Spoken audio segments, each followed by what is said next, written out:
Hello everyone, my name's Stephen Goss and I'm on the board of the GFA.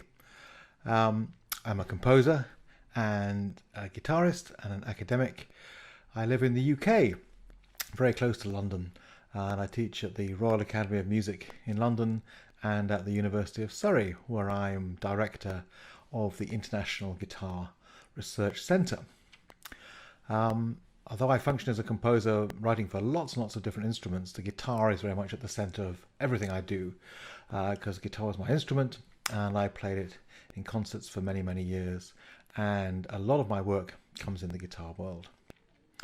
There's nothing quite like the GFA anywhere else, which is why someone living near London is still very much involved in it. You don't have to be a North American to join the GFA. I first got involved with the GFA many years ago.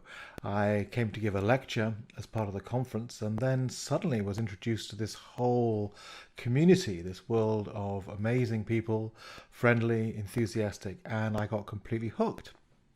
And I've been going back to the GFA really almost every year since I first went in around 2008. And it really is a wonderful week. An opportunity, yes, for networking, yes, to hear great concerts and great players in competitions, but also to make great friends and to have a wonderful time discussing all things guitar. Of course, this year, the GFA convention is going to be very different. It'll all be online, but that doesn't necessarily mean that we can't get out of it what we normally get out of a GFA convention. Everything is going to be available, the lectures, the concerts, warm-up classes, and the whole thing. It's going to be really, really wonderful. But the GFA isn't just about the competition and the convention. It's about so many other things too. They have all kinds of events throughout the year, various summits, all sorts of programs for young players at sort of school age, pre-college age. But for me, one of the most important things they do is produce two really great publications. One is Soundboard, which has all sorts of general articles, interviews in it. And the other is Soundboard Scholar, which is a much more kind of academically based, peer-reviewed journal. It's actually worth joining the GFA just to get these two journals, in my opinion, because basically, the membership fee essentially covers that. And then you get so much more too. And also, just in terms of the website and all the things that they have on offer and all the things that you hear about, it really is a very kind of special organization that feels like a real kind of network of connections. As I say, not just in the United States of America, but obviously Canada, Mexico, South America, but there are a lot of European members too. And I think, there's still a lot that the GFA offers people who don't live anywhere near North America. So if you want to join a guitar organization that is really doing exciting stuff and has a kind of infrastructure that gets its tendrils into all aspects of guitar playing throughout an entire continent, then you could do far worse than joining the GFA. It really is a wonderful organization. You may also want to just give to the GFA. It's very much the sort of organization that will really help the guitar develop into the future. The competition, the research end of things, it really is a great organization. So I can't recommend it highly enough.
Hi, my name is Colleen Yates. I live in Monrovia, California. I'm the Publications Art Director for GFA, and when I started my own graphic design business 5 years ago, I heard about the opening for this role and I immediately jumped on it. I love that it combines my love of design, of print, and of music, and I absolutely love the team I work with.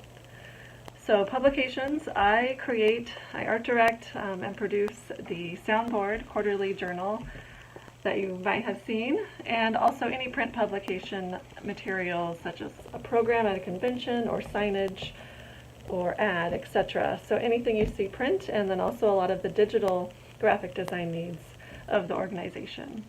So right now we're offering our convention free to viewers around the world in hopes that the community around the world will be able to see all of the master classes, workshops, lectures, concerts, these world-class venues that we provide, and inspire you to become a part of our community, or to become a member, or even see a convention in person, hopefully someday soon. So today, or this week, we'd love for you to consider supporting the GFA by donating or becoming a member. You can donate on our website, on the GFA website, or through the PayPal link that'll appear on screen after my video. So we thank you for watching, enjoy, and we wish you all the best.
I'm David Freeman, the owner of Timeless Instruments and a Luthier of 40 years.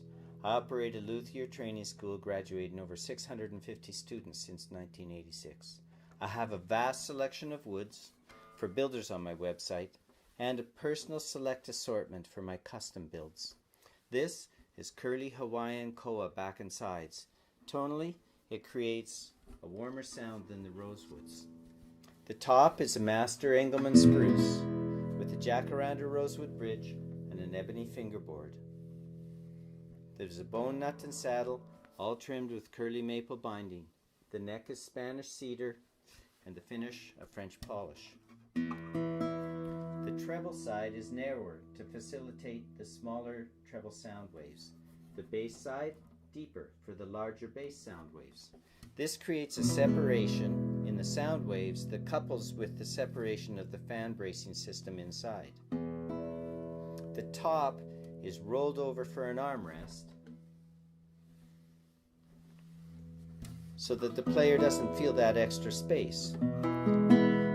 It is very comfortable, functional, and aesthetically appealing. The wedge opens up space for the midsection, resulting in a balanced response from the low bass through the middle to the high treble. There is a side port with a sliding door. This allows you to change the fundamental of the body, affecting the tone for a unidirectional projection, or open it for an omnidirectional projection. You could use it for stereo miking or simply as a monitor in an ensemble. This is the side port closed. This is it half open. And this is it fully open. The difference is noticeable. The evolution of this model includes a 24-fret cutaway style so that you can access that. The sound hole is moved over so that it doesn't get in the way of the 24 frets. I am a custom builder. I work with the player to create an instrument that is responsive to the individual. If you're interested in playing some of my instruments, contact me through the website and we'll discuss the best options. Enjoy the virtual GFA 2020 convention. Thank you.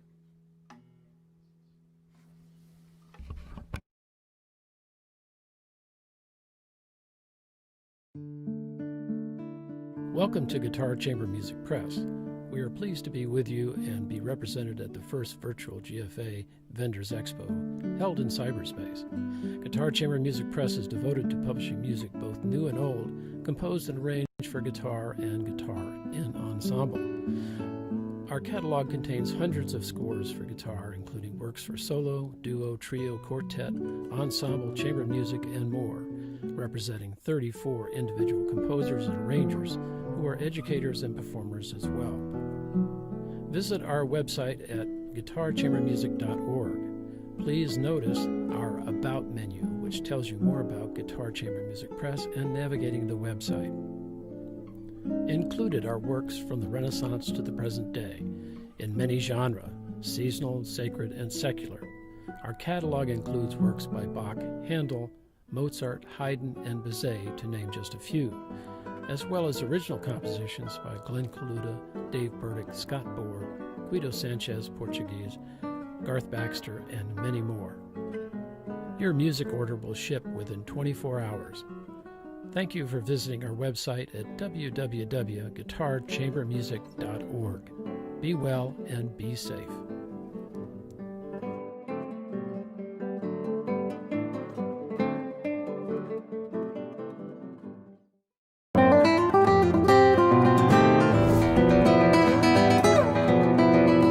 Join me in celebrating the decades-long partnership between the GFA and Savarez.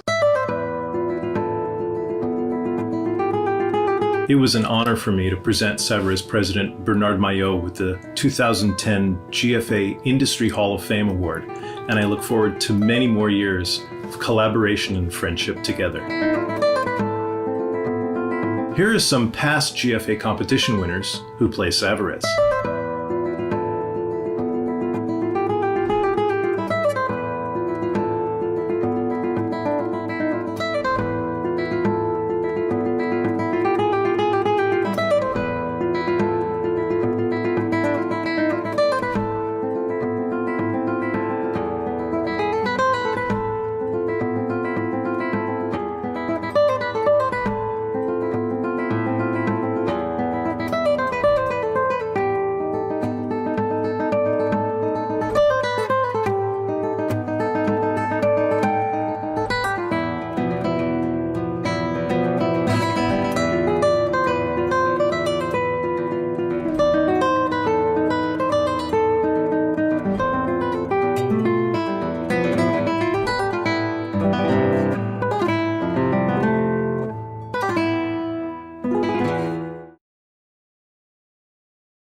Good morning and welcome to day 4 of the 2020 GFA Virtual Convention. And I'm really excited to tell you that today is our track day, our first track day for researchers.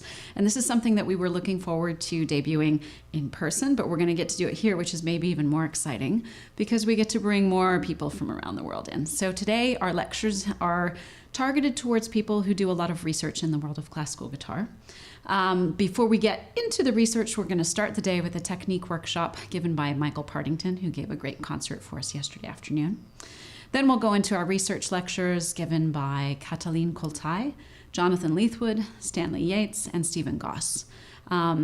Following those research lectures, there will be Q&As, so make sure you're registered. You can hop in the Zoom room. And at the end of all this, you're going to be able to find out about a Zoom happy hour for those of you that are really interested in those subjects, where you can just kind of continue the conversation a little bit more freely about the work that you're doing throughout the year. Get to know your peers a little bit. We will finish this block with a performance by the Canadian Guitar Quartet, sponsored by Strings by Mail. Don't forget about those virtual tip jars. Enjoy the block.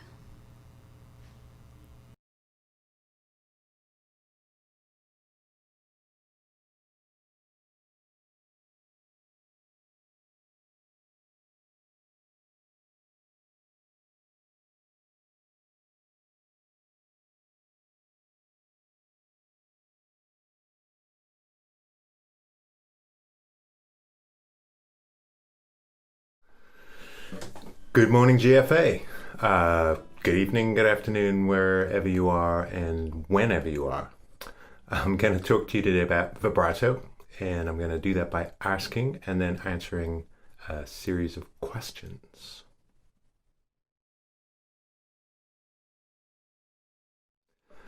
So the first question, why do we use vibrato? I'm going to answer that mostly with a quotation. This is from William Kincaid.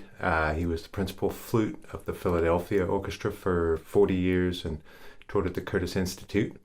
This quote comes from a book called Kincaidina, Flute Player's Handbook by John Krell, who was a student of Kincaid. Kincaid says, "Vibrato is a wonderfully expressive tool when used with taste and discretion, the frosting on the cake. It adds a lyrical quality and an element of freedom to the flow of the sound." So as guitarists, I think it's also important to remember that it's pretty much the only thing we can do to a note after we hit it, other than stop the note. But that's a whole nother can of worms. We're not going to open that one today.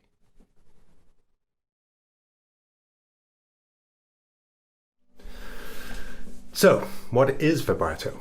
Vibrato is rhythmic variation of the frequency and amplitude of pitch. It's a natural phenomenon that occurs in voice production, related to a muscular tremor, and that's related, so it seems, to tonus, which is low-level neurological activity that maintains a steady state or a readiness in our muscles. Now this tonus occurs at a rate of 5 to 7 hertz, or 5 to 7 times per second. We'll get back to that rather significant number later. I think it's important not to forget that vibrato comes directly from the voice, the primary instrument, the original instrument. In so much music, we're striving to imitate the expressive qualities of the human voice, so always keep that in mind. In the case of most instruments, the technique of vibrato seems to take on a life of its own, and the vibrato for that instrument develops accordingly. But I think it's helpful to start with the origins of the thing in singing. So vibrato is a topic of some controversy. As an expressive tool, it's been used since the Renaissance. Each subsequent generation seems to disagree on how much and how often it should be deployed.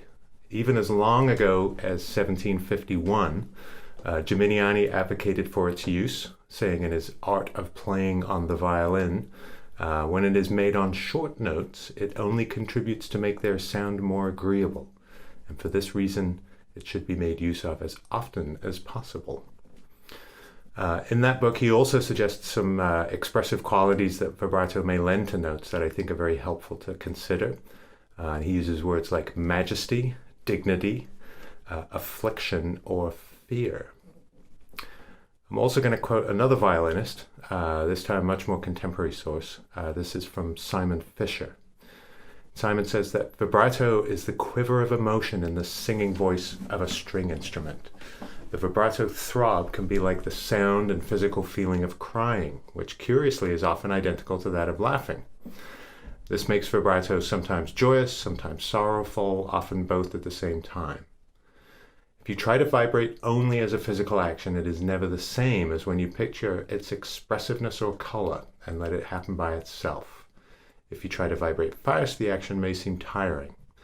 If instead you direct only one or two things, such as to keep it narrow or to free the left upper arm, meanwhile you picture its expressiveness or color and truly listen, you will find the vibrato playing itself and working quite differently. This is a great example of how in the end fine techniques come from musical imagination and expression rather than music somehow coming out of mechanical technique, which it can't. So I like to think of vibrato as a way to highlight notes, to shine a light on them, add some special sauce, or just a sprinkling of fairy dust, however you want to think about it. The fluctuations in pitch are small enough that the note itself seems to literally vibrate rather than actually move or change pitch. And some words that I think are helpful to consider are the note is quivering or undulating or shimmering. So one of the many problems with vibrato, perhaps like many expressive tools, is that, and this is pointed out by Kincaid in his book, he says that many players claim vibrato occurs like spontaneous combustion, or that an angel kisses you on the forehead and suddenly there is vibrato.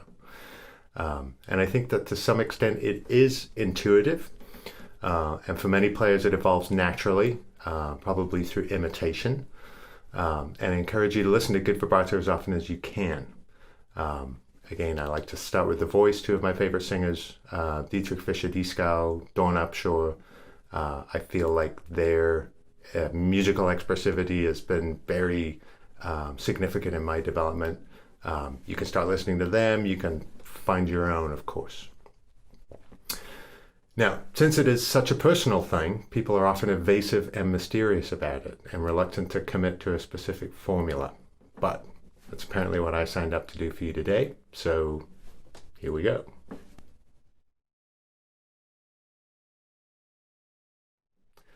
Like both string instruments, we have to change the length of the string, something that they can do simply by moving their finger. So if they move their finger back, essentially the string gets longer, so the note goes flatter. But because of the frets on the guitar, they fix the vibrating length of the string. We actually have to change the tension of the string. So we have to push it along its length, pull it back, push it, the string goes slack, so the pitch goes down, pull it, pitch goes up, note goes sharp. This is a good opportunity to have a quick note on sideways vibrato, rock vibrato. Never do it. Pitch can only go sharp when you do that kind of vibrato, and that's a bad thing, right? So when you bend the string, the pitch is up. There's no part of the pitch that drops below the fundamental. Now I've read and I've heard plenty about using that kind of vibrato in special situations on the classical guitar, and you should consider everything you hear said about it judiciously, but just keep it in the back of your mind. Never do it.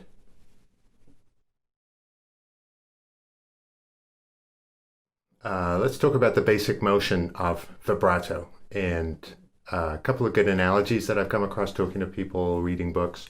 One of them is the idea that you're shaking dice, like you're going to throw some dice playing a game, so you're shaking the dice, or that you're shaking a drink. I think the reference I read was a bottle of orange juice, but you can think of it as a cocktail shaker or whatever you like. So that motion is basically upper arm rotation, and it's sort of pivoting around the elbow. And another useful exercise, I think, to try to visualize physically how this vibrato works is to take your left hand fingers, put them on your right hand, and then try to get that motion going. Okay, so don't squeeze with your thumb. Your thumb can be there in the palm of your hand just to balance your hand, but you're not squeezing. So the fingers are pressing on the skin. You can feel the tug of the skin. Try to keep the motion easy and relaxed. And it should feel like the motion almost sustains itself, right? The arm muscles should jiggle a little bit.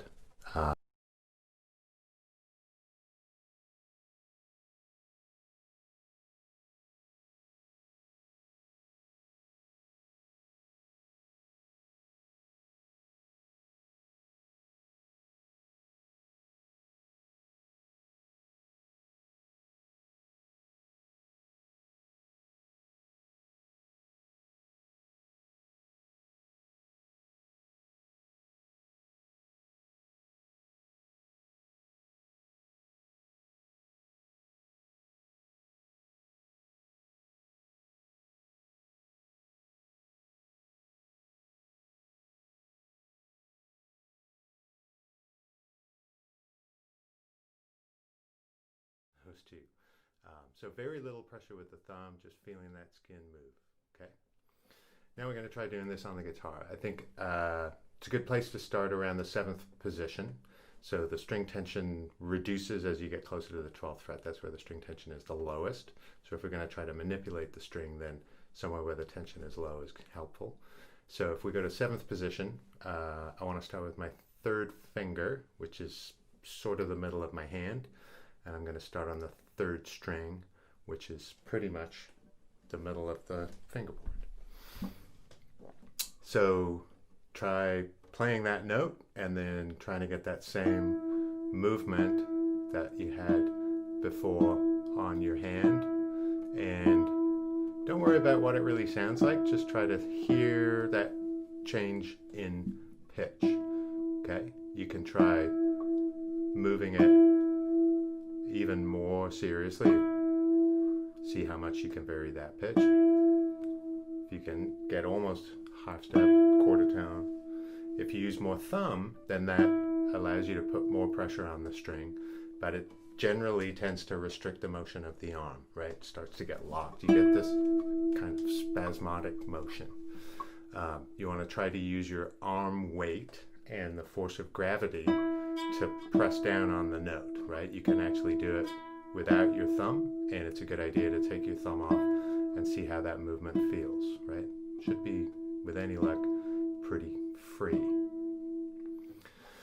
If you're having trouble getting that movement going, maybe one little trick that you can try is with your 3rd finger on the 9th fret, keep your thumb in the same place and just slide your finger to the 10th fret, keeping your thumb in the same place, right? Then slide back, trying to make it legato, so it's like you're in one place, then you're in the other. So we don't really hear the journey, we don't hear the change. So it's a quick impulse in the motion. Now make the same motion, but just don't change the fret. So it's really like a shift that stays in place. So that's the impulse, and that sets the rocking motion going. So once we've done that on the 3rd string, which is maybe my favorite string for vibrato. I don't know, everybody has a favorite, like the 3rd string. Try moving to the 4th string, same fret, same finger, and you'll notice that the string, the bass strings, because they're wound, you get more grip on the string. So the finger will move that string more easily. Lots of people suggest that you start with the bass string because it's probably a little bit easier. So you'll get more fluctuation with probably less effort. You can try the 5th string, changes a little bit, string is thicker, and then 6th string. If you use the same amount of pressure on the 6th string, you'll probably get greater fluctuation because the tension of the string is lower, generally.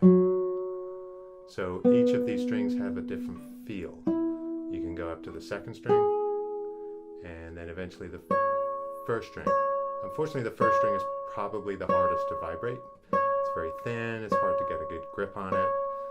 Tension is quite high, but trying to get that easy motion going and listening to the way that that pitch fluctuates.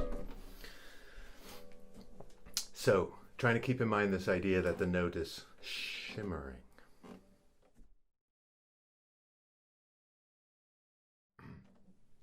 Okay, let's go back to some boring details. Maybe not boring, but they are a bit detaily. So there's been a couple of studies of, study of vocal music, which I think is very interesting. They took some recordings, several professional recordings of Schubert's Ave Maria, and measured the vibrato in 30 different professional singers. There was a lot of variety, but the average was around 70 cents. Okay, remember there's 100 cents in half step. So that average span is pretty close to a half step, like almost a quarter tone flat, quarter tone sharp. Okay. Another study that was to do with high school and college instrumentalists showed that a deviation of 12 cents, which is pretty small relative to that vibrato, 12 cents amounted to the note being out of tune. So the perception when you hear it 12 cents off is out of tune. A couple of cents, most people can't really tell the difference. Once you start hitting around 12, then it starts to feel a little bit out of tune. So I feel like the extent of good vocal vibrato, which is pretty wide, when you do that on an instrument, it just tends to sound a little bit too much. On the guitar, there are some limitations to the extent that we can maintain kind of a even balance of vibrato. So what I'm going to do is try to prescribe sort of like a standard deviation on the guitar. And I'm going to suggest that we shoot for around plus or minus 10 cents as a baseline guide. If you're in any doubt about how much 10 cents is, you can actually use a tuner. So a lot of tuners will have some function of telling you how many cents you're sharp or flat. And you can literally sit there, watch the tuner, find out what plus or minus 10 cents feels like, and then try to get used to that feeling, right? A lot of woodwind and brass players do that. I think maybe string players too, but the easy thing for them is that they can sustain a note, so they can bend it down and really hold that pitch. Because our guitar is decaying so quickly, it's much more difficult. You have to keep hitting the string, but still trying to get a sense for what that fluctuation in the pitch feels like. Go back over the 6 strings, practice that little deviation, and then start using other fingers. So second finger I think also is pretty good. Third finger is my favorite, but second finger is pretty good. Also kind of the middle of the hand, so that rocking motion should feel fairly easy.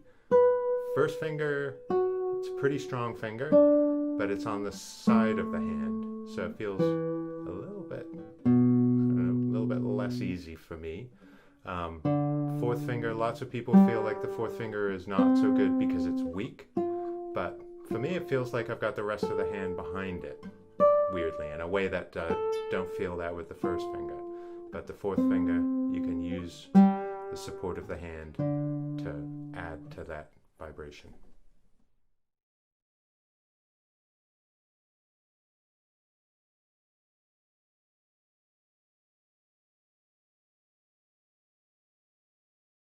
Pitch is perceived as being the top of the vibrato. Or is it the middle of the vibrato? I don't know. You ask a lot of people, you get a lot of different answers. I think in general it seems that consensus is that pitch is the middle of the vibrato. So then we have an issue of sharp and flat. Do you go down first? Do you go up first? Sharp first? Flat first? And I'm going to answer that question for you. You go down. Flat first. Go back up. Remember where you heard it. There's 2 reasons why I think we should do that. On the guitar, it's easier to pull a note sharp, so you can get a lot of deviation sharp. Much harder to get that same degree of deviation when you go flat. So I think if we're heading flat, that will sort of mitigate the tendency to go sharp. And then the other point is that I just think it sounds better. So almost always. Very occasionally, maybe not, but we'll get back to that point later. So when you're doing this vibrato, try to think of it as one motion and the rebound. So another analogy, and this is another Simon Fisher one, is to think about it like clapping, right? When you clap, right, that motion, your hands are just going in, right? You're not thinking in, out, right? So it's one motion and then the rebound, okay? And I think the rebound is a very helpful way to think about it, that we impulse and come back. And as you come back, you'll hear that sharp component without actually having to try to make it happen. I think in general, if you're trying to make it happen, you'll just end up with too much of it. Okay.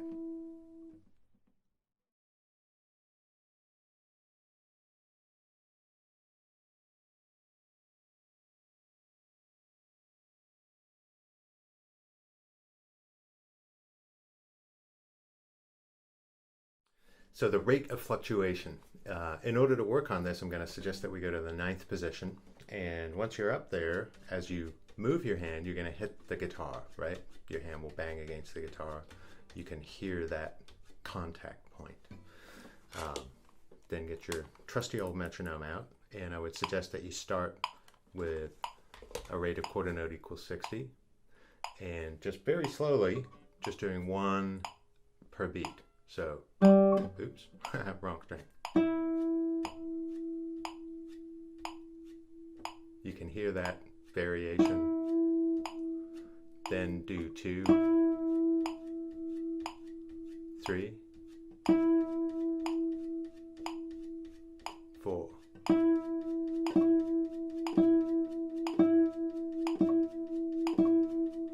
It starts to feel a little bit mechanical, okay? Practice that with all the fingers.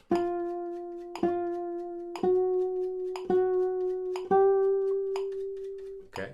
It is hard to get away from that sort of mechanical feeling, but it's a place to start. Now, studies of vocal vibrato have shown that vibrato rates in singers are in the range of 5 to 7 hertz, 5 to 7 times per second. There's that connection back to that back of the brain tonus thing.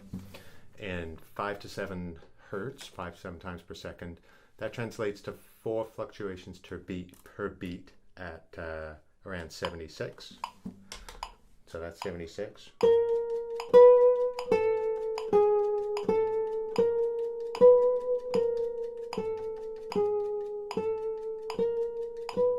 you can hear those little contacts right up to 104. It's pretty fast. It starts to sound almost like giggling. So that's a pretty intense sort of high end of the range.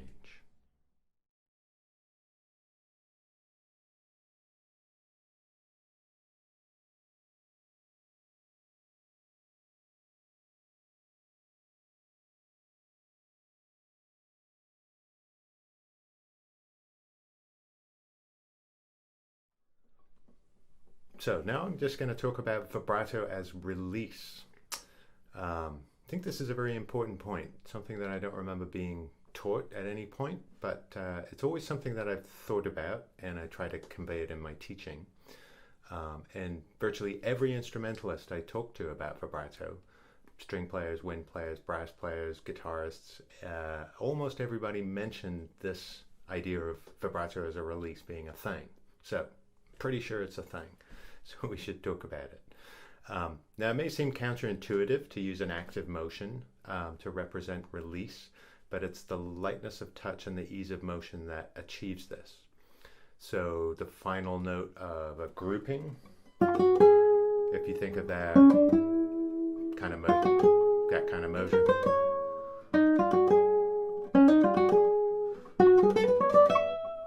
so there's a burst of energy, and then the last note is the release of that energy. It's the peak, and as you reach that point, there is a physical release.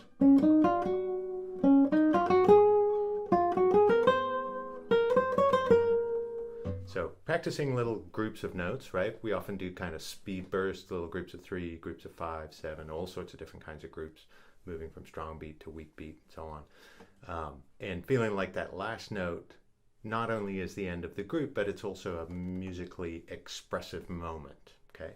So try to get this sensation that as you reach that point, there is a release. Now, I think this release idea is also very helpful in maintaining legato when you're shifting. So the muscle movement of the vibrato can help to loosen up the arm, and as you shift, then it's sort of like it's an anticipation of the motion.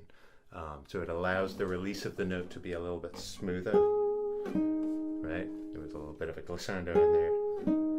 But as I release the note, I'm not kind of cutting it off. And there's an interesting thing, when we play a note, when it decays, as long as we don't actually hear it stop, then we still think that it's there. So if the note decays, we can't really hear it anymore, we still sense that it's there. If I hear it cut off, then I know it's gone. So if I can use that vibrato, it helps to allow the note to kind of sit in the air and sing.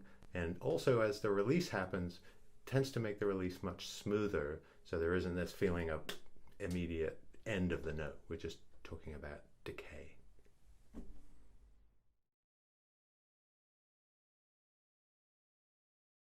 We have to talk a little bit about continuous vibrato. So this is again, a topic of some controversy, and it was first advocated by Gimignani back in the Baroque, but generations since then have talked about and disagreed with this idea of using continuous vibrato.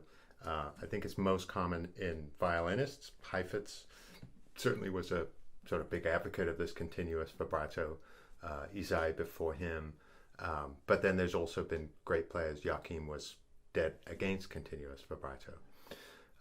Now, for us, I think it's helpful to try to strive for a sense of continuous vibrato. There's a couple of reasons for that.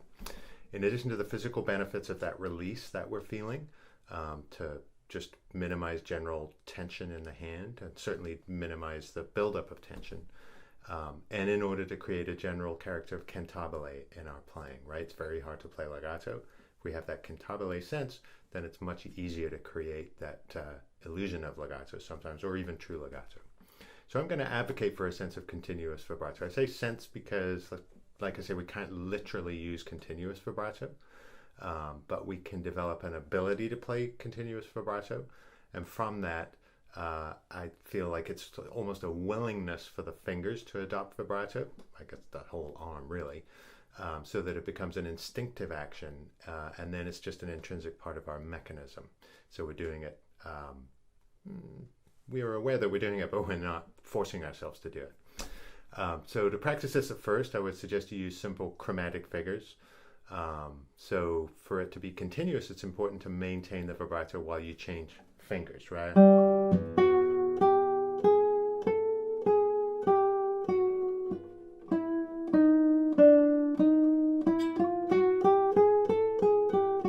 That's not so easy, right? Often people, when they're starting vibrato, they'll get a nice vibrato going, then it'll stop, next note stop, next note stop. So as you're changing fingers, trying to keep that motion going. So that's a little bit tricky, but also something that you should definitely work on. Bear in mind that while we pretty much never play a musical line like this, right, 4 chromatic notes in a row, this exercise is intended to just develop this sort of natural instinct in your hand for a general application of vibrato. Melodic lines typically diatonic, they're mixtures of whole and half steps, there's skips, changing strings, changes in rhythmic value. Sometimes those are notated rhythmic values, right? We're switching from eighth notes to quarter notes or something. But it might also be an expressive interpretive choice that we're going to manipulate the rhythm a little bit in order to give some notes more time. So the intensity of notes within a phrase can be more or less accented with vibrato in the same way that we use dynamics and rhythm to shape a phrase. I'm going to quote Kincaid again, and he says that a note can be made to travel by letting the vibrato evolve in speed, amplitude, and timbre as the intensity increases, like a flower blossoming. Conversely, one can shift down and dissolve into a straight sound in a diminuendo cadence. So remember that Kincaid is talking about the flute, and as with other sustaining instruments, they have the ability to sustain long notes, and they can do all sorts of things to the notes while they're sustaining. And that's a luxury that we're denied on the guitar. But what I'm going to suggest is that we take the gist of Kincaid's direction, and we can apply it to a short melodic idea. So I'm going to take just a little excerpt from Torreba's Nocturno, the beginning of that.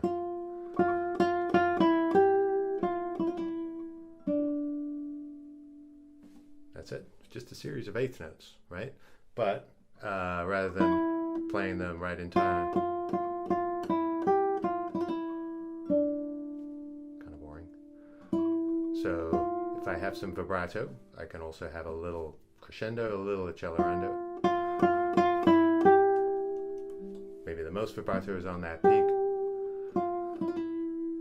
and then dissipating down, right? I could do Kincaid's thing of going down to nothing, just a straight tone, or I could intensify that last note.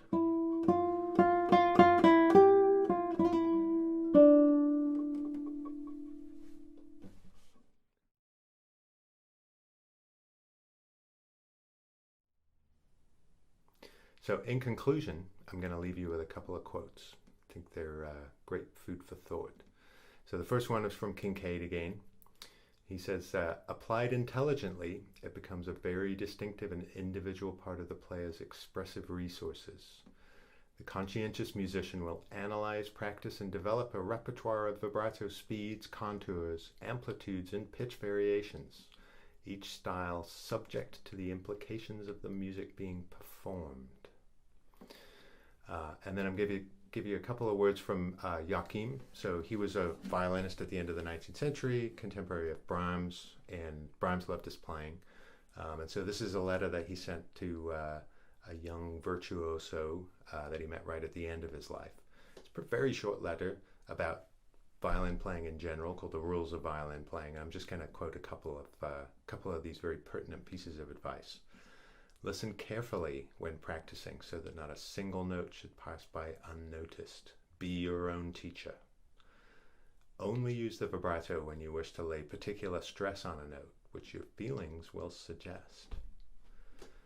And last but not least, loud playing and quick playing alone cannot do it. At most, it only dazzles the ignorant in the audience. All depends upon beautiful playing and distinctive playing.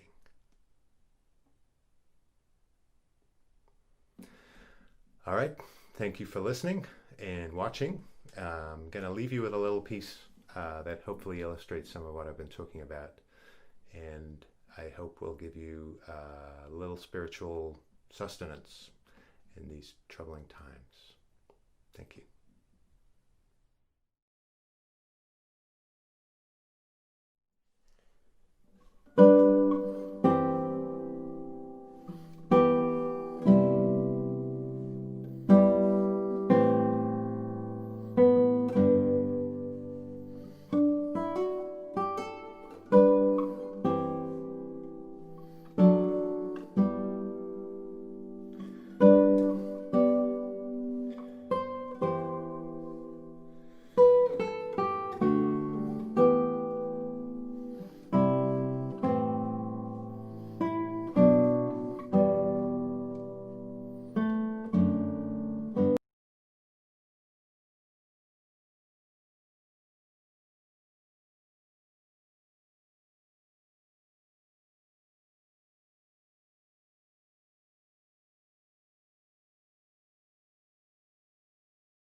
Hello, everyone, and welcome again to our 2020 Guitar Foundation of America question and answer webinar series.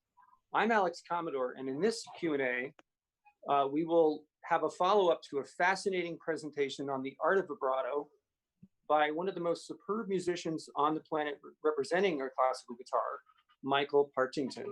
Michael, welcome to our program. Thank you, Alex. Thanks for a ridiculously nice introduction. Oh, no, not at all. Who else is here?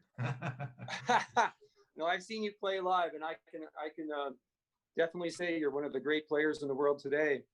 Before we begin, I want to remind all of you out there watching or listening that it's up to you to submit those questions to us, and we're here to entice you to ask those questions. So don't be shy, because I'm sure you'll be really glad that you submitted a question once you did. So we'll be going through those questions right now.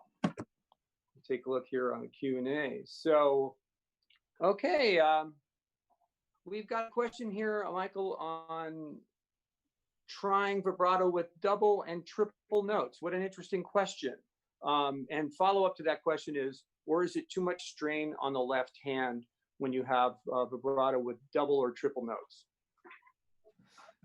Yeah, no, absolutely do it. It should not be a strain. I think the most important thing is this idea of release, right? Trying to feel like it's a physical release to do vibrato, and to do vibrato well, it really is a physical release. I mean, if you're holding a difficult chord, there's a couple of issues. One of which is, yeah, hand tension might be an issue, but the other issue is the degree to which different notes within the chord are vibrating.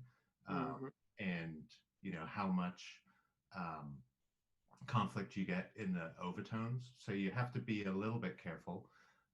One thing that I try to do is kind of pick the note that I want to vibrate in the chord and try to focus my vibrato on that note. That way it feels a little bit more like you're focusing your hand movement on a particular finger. The other fingers are moving around that finger rather than you're trying to move the whole hand. And then it's the kind of thing that you just, you have to really listen to it while you're learning the piece, while you're practicing the piece to tune that vibrato in. So it's certainly possible. Yeah, you can cause yourself a lot of grief, but you shouldn't, I guess. Right. So try not to. And I guess the best advice is to focus on the note that you really want to speak. And sometimes if you're playing, if you've got a note on the first string and a note on the fourth string, if you apply the same kind of tension in there, then the fourth string is going to vibrate more. There's going to be a greater amplitude of pitch variation. So if you're focused on the first string, trying to get that to move, and then there's a little bit of, it's like the movement of the fourth string is like a byproduct of that first movement, then with any luck, that should give you a reasonable blend of vibrato. That's great. Similar question in some ways. Let me see if I can find it here. Oh, yeah. Would you talk a little bit about the vibrato when it's sustaining a bar? And I guess in some ways that's a similar question. Yeah, absolutely. It's hard. If the note that you want is like the first string in a bar chord, that's really tough. And yeah, you're better off trying to draw the attention vibrato wise to the other notes of the chord. I mean, one of the things I didn't talk about this morning is vibrating open strings. At least I don't think I did. And if you're playing a chord that has open strings in it, the open string might be the melody, but you can vibrate other notes in the harmony, and that will create the effect that the melody is vibrating. It's just that you have this sort of sheen of vibrato over the top of things. So if you're playing a bar chord and you're thinking like, I got to vibrate that note under the bar, that might not actually be the case. It might be that you get away with vibrating the other notes of the chord, and that will create the vibrato effect. That's really interesting. I never really thought about how the other notes that you're playing, for instance, if you have a top E open string and you have like an A9 chord or something with the other fingers, what you're saying then is you could actually somewhat give that impression that that high E is being vibratoed by the other fingers. Yeah, absolutely. I mean, string players sometimes will do that too. They'll play, they'll finger an octave on a lower string while they're playing an open string. and they'll get vibrato that way. And that you can sort of do that on the classical guitar, but I'm not convinced that it's 100% effective. Sometimes it works, Right. but yeah, if you've got some harmony ringing, it will create the illusion that open first or second string is actually vibrating. And I think that's one thing that people forget about. You know, they think, oh, I'm in first position, I can't do vibrato. Well, A, that's not true. And B, if you're in sort of first or second open position, you've got open strings, you can still create vibrato with all the notes that you're trying to play, with the notes that you're actually fretting. You'll get a consistent vibrato if you look for it. It's not always where you think it's going to be, though. Yeah, well, that's fascinating. Well, here we have another question. Do you think vibrato can be used not only as an embellishment, but also as a way to sustain sound? Yes, although I'm not 100% convinced that vibrato does actually sustain the sound. I think it creates the illusion that the sound is sustaining, and this idea that, you know, if we don't really hear the note stop, then it seems like it's still in our ear. So this is something that we have to do as guitarists because the note's constantly decaying, right? We have to create the illusion that they're still there. So if you vibrate, what that does, I think, is it sort of, I'd say it sends the note out into the air. And then actually, as you release the note when you're vibrating, if you're careful, it's more like you're fading the note out rather than the note stopping. And I mean, I believe, my belief is that that's what creates the illusion of additional sustain. But personally, I'm not convinced that vibrato genuinely sustains the note. Somebody would have to do some scientific research on that, which would be pretty hard. Yeah. But, you know, there would be a way to do it. You could record the notes and track them. But my perception is that vibrato is good to create the illusion of sustain. And if it really works, then great. If it's just an illusion, that's also great. So go ahead and do it. Great. Terrific. Well, here's a question from Chuck Houlihan. Hey, Chuck.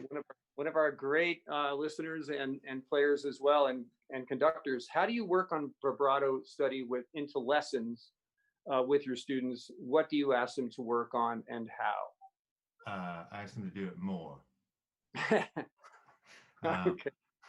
So if it's, you know, kind of like early on, just developing vibrato in a more kind of beginning student, I'll do some of the things that I just talked about in the lecture, these exercises where you're, you know, practicing getting that fluid motion, doing it with a metronome, trying to develop like a kind of a good basic vibrato. I think the most common issue is that people just don't do it enough. And, you know, so there's two things. Are you doing it at all? And if you're not doing it at all, then you need some, I think, fairly prescriptive formula for how to do basic vibrato. Then once you start doing it, do it more. And then, you know, some students will just, they'll do it by listening. They'll do it themselves. They'll hear it and they'll say, "Ooh, that's not very good. You know, I got to tone it down. I got to do it more. I got to go flat. I got to do this." And, you know, other students who need more encouragement, you can start saying, "Okay, let's vibrate this note. Let's vibrate that note." You can, you know, make some indication in the score so that they're thinking about vibrato as an element of the note, just as much as it is a location and a finger and a string. It's a feeling, and, you know, eventually you can beat it into them after some period of time, and then it starts to become natural. But I think, you know, often with early players, less experienced players, there is a lot of tension in what they're doing. So it's very hard for them to vibrate. So actually trying to get vibrato in there as a concept is also helpful in just reducing the general level of left hand tension. But yeah, trying to be pretty prescriptive, I think, is the most helpful thing. Do it here, do it this way, and then, you know, listen to him and say, "Oh, that was pretty good, but like, do a little bit more, or do a little bit less, or make it faster, or make it narrower." Try to be really, really specific. And like I said, some people will do that intuitively. because they've been listening to it, and then they start to do it and they're like, oh, that's cool. Other ones, you just need to push it a little bit harder, and eventually they'll start to hear it themselves, and then your work is done. Yeah, that's great. Great answer. Here's another question from Paco Castaneda. Do you recommend that we include the kind of exercises you shared in our daily routine, or is it just a matter of studying certain passages that we want to reinforce expressiveness?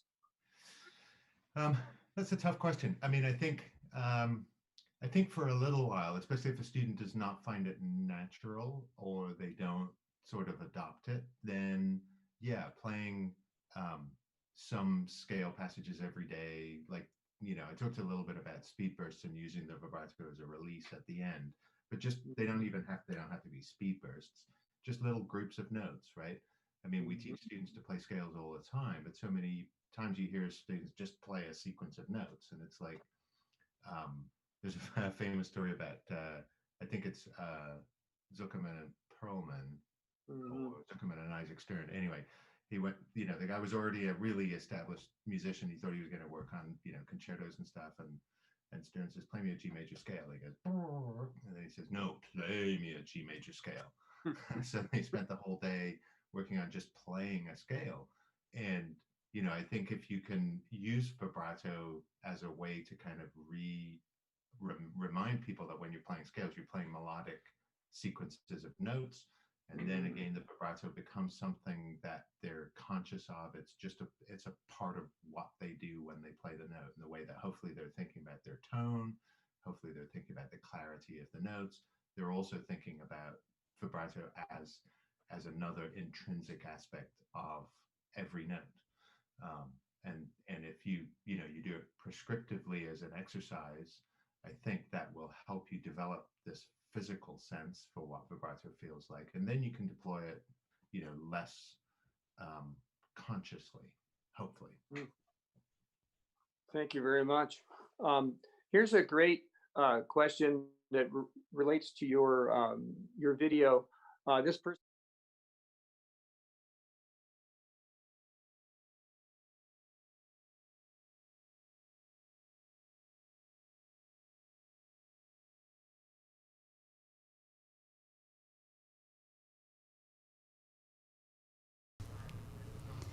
Thank you so much, Michael and Alex, for that great conversation. Michael, for the great class. Appreciate you guys in your work there.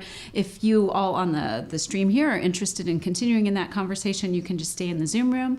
But for time reasons, we're going to jump on to our next lecture, our first lecture in the research track of our day.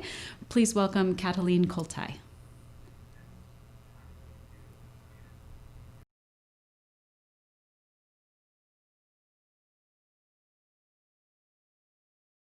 Hello, my name is Katalin Koltai.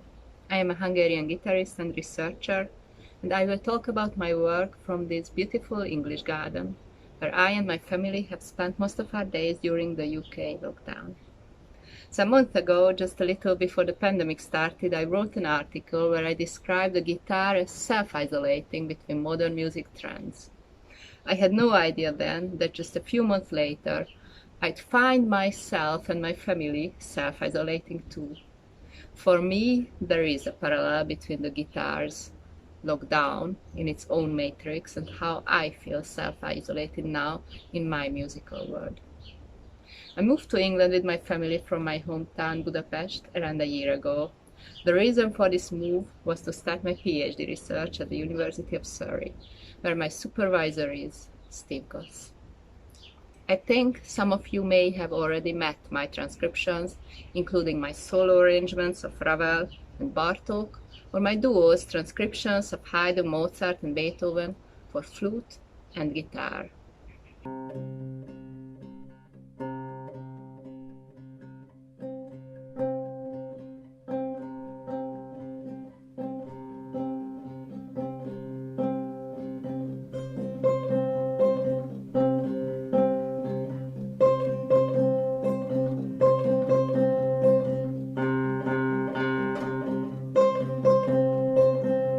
Been in love with 20th century piano music since my childhood. While listening to my favorite piano pieces again and again, I began to imagine them on the guitar. I felt attached to the poetry, but detached from the texture. I started thinking how I could adapt these pieces to the guitar, or perhaps how to adapt the guitar to these pieces. I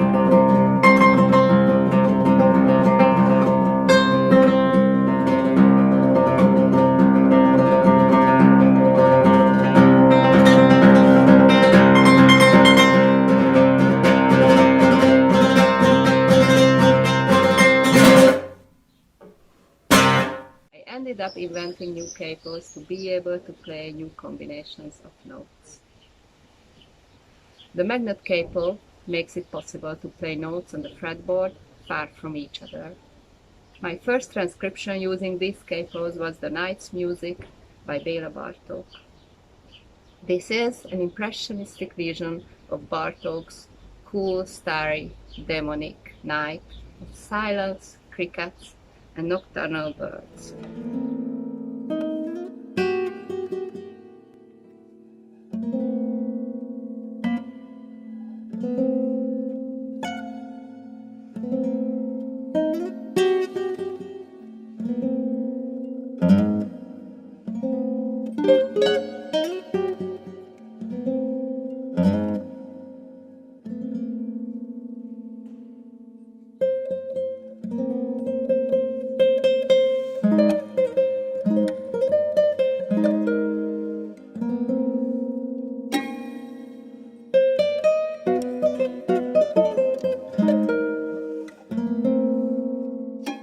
The capos enable me to play modern vertical forms such as clusters, multi-layer structures, ostinatos, pedal notes, and wide-ranged chords. I transcribed Ligeti's Musica ricercata. Playing new music is really vital to me, so in the final part I will talk about my collaborations with composers. I commence my lecture by introducing the magnet capos, the new capos I use in my transcriptions. Before I go ahead, I'd like to say a few words about traditional capos and their origin. Historically, guitarists began to use capos already in the 16th century. The first mention is by visualist Juan Bermudo, who writes about a pañuelo, from the Spanish word pañuela, meaning a handkerchief that he wrapped around the fretboard. A century later, in Battista Doni's famous treatise, we find description of the capotasto as we know it today. The tool, occurring most often in popular music, is generally used either for transposition or to enable otherwise difficult keys. As for the classical guitar, it is quite common to create an alternative tuning to imitate the Renaissance lute with a capo. Sporadically, the tool appears in contemporary pieces too. A traditional capo stops all 6 strings, but recently there have been numerous experiments with partial capos. Probably the most famous amongst them is the so-called spider capo. While transcribing 20th century piano music, I often feel there is a crucial need to radically change the open string sets. These changes cannot be done exclusively through scodatura, which led to my whole project of inventing new capos. These single and double string capos enable any open string sets by pressing down any string at any fret. In the invention process, my collaborating partners were Viktor Varga, Tobias Terebesi, Daniel Váci, Professor Robert Dory, and Ellen Grove. The result is the magnet capo, and I will show you now its different models. Model 1. Thin steel plate placed under 5 of the strings between the frets on the fretboard, but bridging over the remaining string to hold it down against the fret. Model 2. Single string capo with neodymium magnet. 2-part tool with a thin steel plate fixed under all 6 strings, while the other part is a neodymium rod set in a plastic 3D printed case that also incorporates a groove between the magnet and the string where it is pressed down. Model 3. Double string capo with neodymium magnet. A similar construction to the previous one, but it presses down any two adjacent strings. Model 4. Single string capo for the 20th or last fret on the first string. This two-part tool is similar to the other models, except that it is positioned differently through the edge of the sound hole. Now I will show you my first example of how the capos function in my transcription, so I would like to play my guitar version of Béla Bartók's masterpiece, The Night's Music.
Bartók Béla composed the Night's Music, the fourth movement of the piano cycle, out of doors in 1926. After its premiere in the same year, performed by Bartók himself at his recital in the Ferenc Liszt Academy of Music, Budapest, there was a sense of strong general acknowledgement. Aladár Tóth, one of the most important music critics and musicologists of the period, referred to the piece as one of the most wonderful masterpieces of Hungarian nature poetry. From that point, the piece became a locus classicus for a new genre labeled the notturno type, or the music of the night. Details about the history of the piece's creation can be discovered in the memoirs of family members, especially Bartók's son, Péter, who recounts his father's summertime stay with Elsa, Béla Bartók's sister, in Szőlőspuszta, and describes how his father spent many nights outdoors listening to the sound of nature and of the distant village. In the front of the house, we were surrounded by silence, except for distant dogs barking, crickets, or similar pretty sounds, and frogs. Do not forget the frogs. In the fourth movement, I recognize the frogs of Szőlős in an altogether reminiscent atmosphere. There were even those occasional jumps into the water, and in the distance sounded some faint music, the man-made kind, perhaps coming from the nearby village. Historically, the repertoire of the guitar has widely recognized and repeated nocturnal connotations, and when exploring the nocturnal theme in the 20th century, we find hundreds of solo and ensemble pieces, including the guitar entitled Serenade, Notturno, or its synonyms. Amongst them, one will find the most important cornerstones of the guitar canon, such as Britten's Nocturno, Schoenberg's Serenade, etc. Nevertheless, Bartók did not think of the guitar when writing his Night's Music. Bartók's language seems idiosyncratic for guitar transcription, using clusters and multi-layers. However, the intimate and coloristic expressivity still sounds characteristic. Though this kind of multi-layer texture sounds idiosyncratic on the guitar, the magnet capos function like pedals, by holding notes and leaving the left hand free to play other motifs above the layer, and the strings free to resonate. Here is the open string set for the piece. Béla Bartók accurately detailed his impressionistic vision of the outdoors night atmosphere which surrounded him. This first section brings anti-human chords, clusters, to create a vision of the secretive murmurs of cool, starry, demonic night. A few bars later, irregular intervals are spread over a wide range, imitating the noises.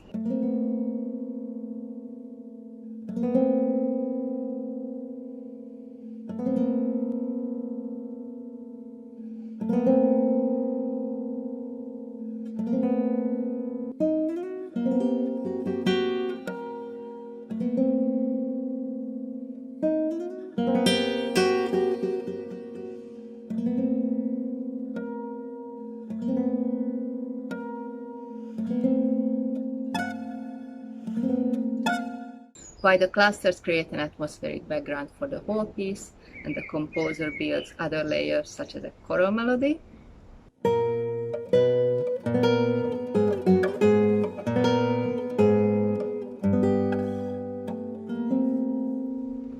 and the peasant flute melody,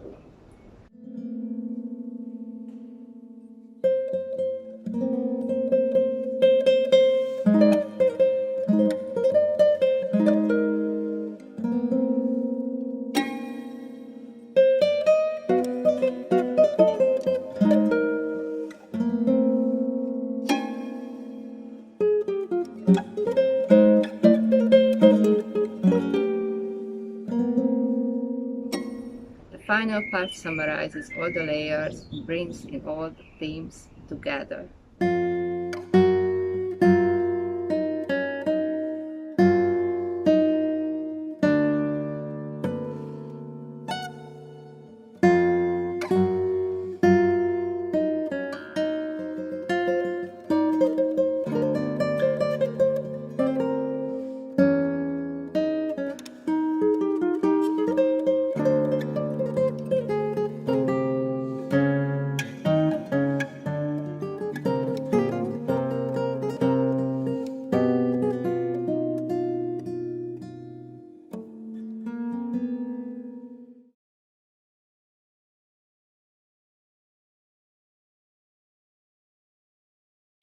György Kurtág, who dedicated his most significant guitar work, Grabstein für Stefan, to Stefan Stein, husband of Marian Stein, a Hungarian Gestalt psychologist, characterized the instrument through an arpeggio gestalt.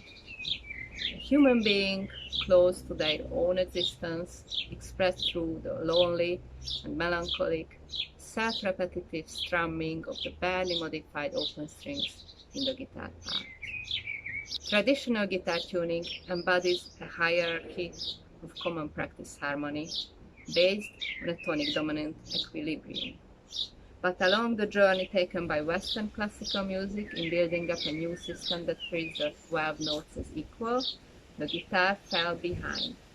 By 20th century, dashed along with new compositional techniques such as bitonality, multitonality, serialism, pitch set technique, etc., the guitar kept looking back to the past through self-repetition. Post-tonality built up a different type of hierarchy of pitch classes, in some cases having a pitch center too.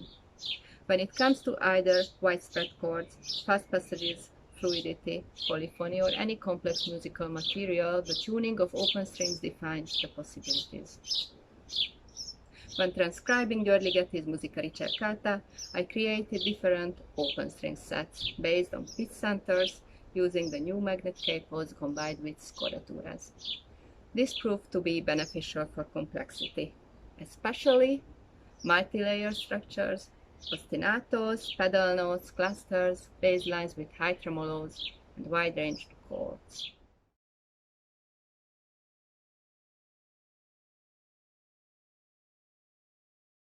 György Ligeti composed his set of 11 pieces, the Musica Ricercata, between 1951 and 1953 for a secret bottom drawer, isolated and censored during the worst decade of Hungary's communist dictatorship. I was 27 years old and lived in Budapest completely isolated from all the ideas, trends, and techniques that had emerged in Western Europe after the war. In 1951, I began to experiment with very simple structures of rhythms and sonorities, as if to build up a new music from nothing. I regarded all the music I knew and loved as being, for my purpose, irrelevant. I asked myself, what can I do with a single note, with this octave, with an interval, with two intervals, with certain rhythmic relationships? In this way, several small pieces resulted, mostly for piano. The composer built 11 studies on sets with an increasing number of pitch classes, meaning that the first movement consists of 2 pitch classes, the second 3, the third 4, the next 5, etc. And finally, the 11th is a full 12-tone scale. It is interesting to add that Musica Ricercata was arranged for another medium by the composer himself, commissioned by the Yates Quintet. He arranged 6 movements for wind quintet entitled 6 Bagatelles.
The first movement is a composition on one note, A, repeated in all the octave ranges of the piano, which resolves itself to D in the last few bars. For a movement built up entirely on octaves, the guitar has quite a limitation, as only 3 octaves can be played simultaneously with a conventional tuning of the 6 strings. Combining the single string capos with scordatura, I created the following set of open strings. I transcribed the original from A to C, resulting in a composition in C. Therefore, the tessitura is the following. Compared to the piano, the guitar has a wider scale of timbres and techniques, from sul tasto to ponticello, pizzicato to metallico, free stroke, rest stroke, rasguardo. Through these possibilities, I created klangfarbe melodies in the guitar version.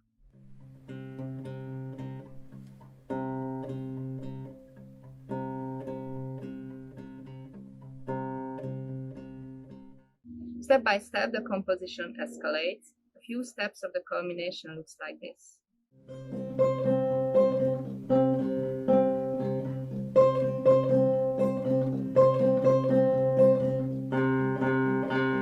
The culmination in the piano version is built up through increase of the tessitura, crescendo and accelerando.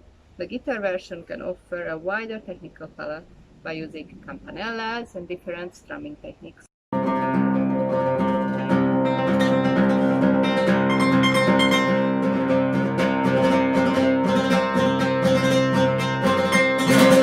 At the climax, the pianist plays tutta la forza, 4 different octaves, and accelerates.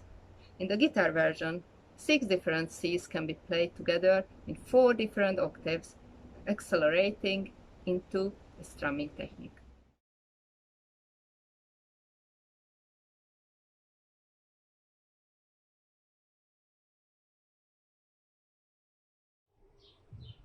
The 7th movement starts with a pentatonic ostinato repeated in a 7-note pattern.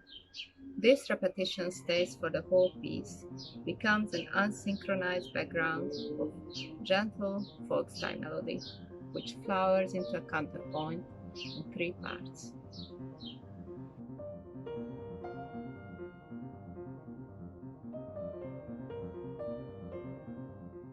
In Ligeti's own transcription for quintet, he decided to synchronize the layers.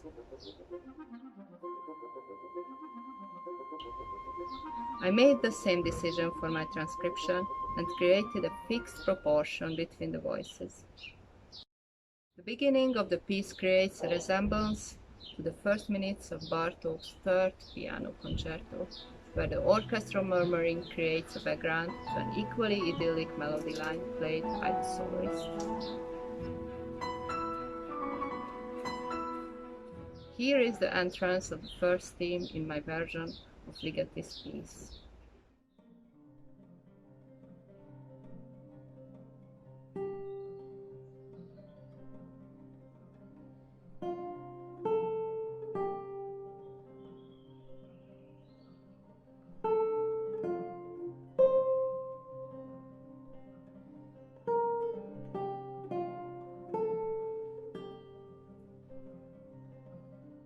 Then the composer adds a parallel voice.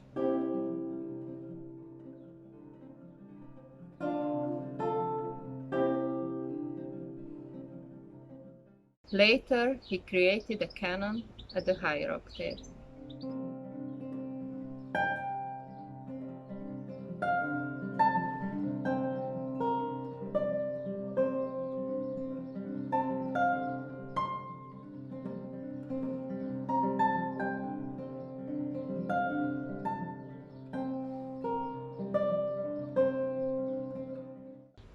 Here is another imitation.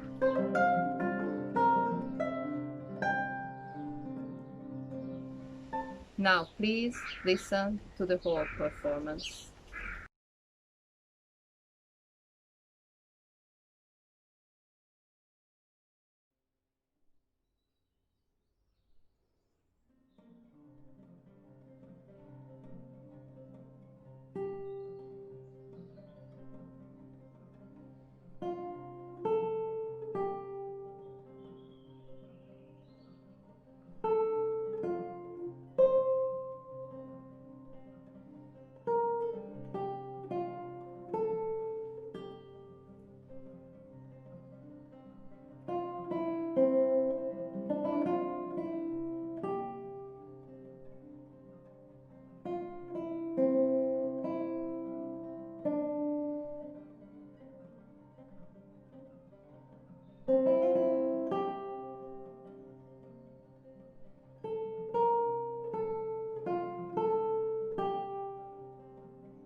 May I have the password, please?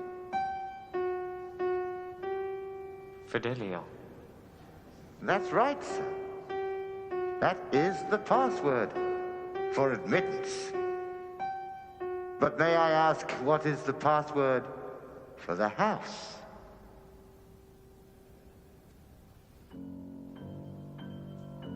The password for the house. Yes?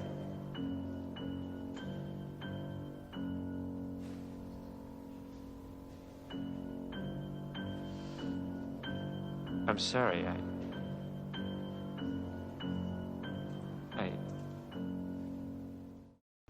Second movement of Musica Ricercata is well known from Kubrick's famous film Eyes Wide Shut, 1999, where sections are repeated throughout the most disturbing scenes of the film. The movement consists of 3 pitch classes, E sharp, F sharp, and G. A haunting melody created by the first 2 pitches, varied throughout the piece, is a principal theme. The G represents dramatic contrast to that. In a later interview about the film's production, Ligeti revealed that the reiterated G symbolized for him a knife through Stalin's heart. Looking for the ideal open string set or scordatura for this movement, my main aim was to stretch the range to the maximum limit of the instrument and to be able to play the high-pitched knife in the left hand independently from the theme. The final open string set. The principal theme with the dissonant high tremolo. I find this idiomatically really exciting, as moving bass lines with simultaneous high notes are not generally possible on the guitar. Now please listen to the whole performance.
Every transcription is a new invention for the medium. The capos described can add new patterns to the idiom, not only through transcription, but also in collaboration with composers. I have started new collaborations to explore more outcomes on the potentials of these tools. We announced a call for scores with Budapest Music Centre and Irish Contemporary Music Centre and received new works. I'm also collaborating with UK-based composers and will premiere numerous new works in the coming year. Each moment involved in creating new music through collaboration with composers or transcribing non-guitaristic music can help assail the barriers around our thoroughly stereotyped instrument.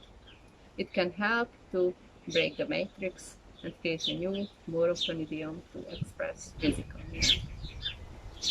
For more information on my work, you can visit my YouTube channel or my website. The written version of this lecture with notational examples and references is available through GFA, or you can contact me directly. Thank you.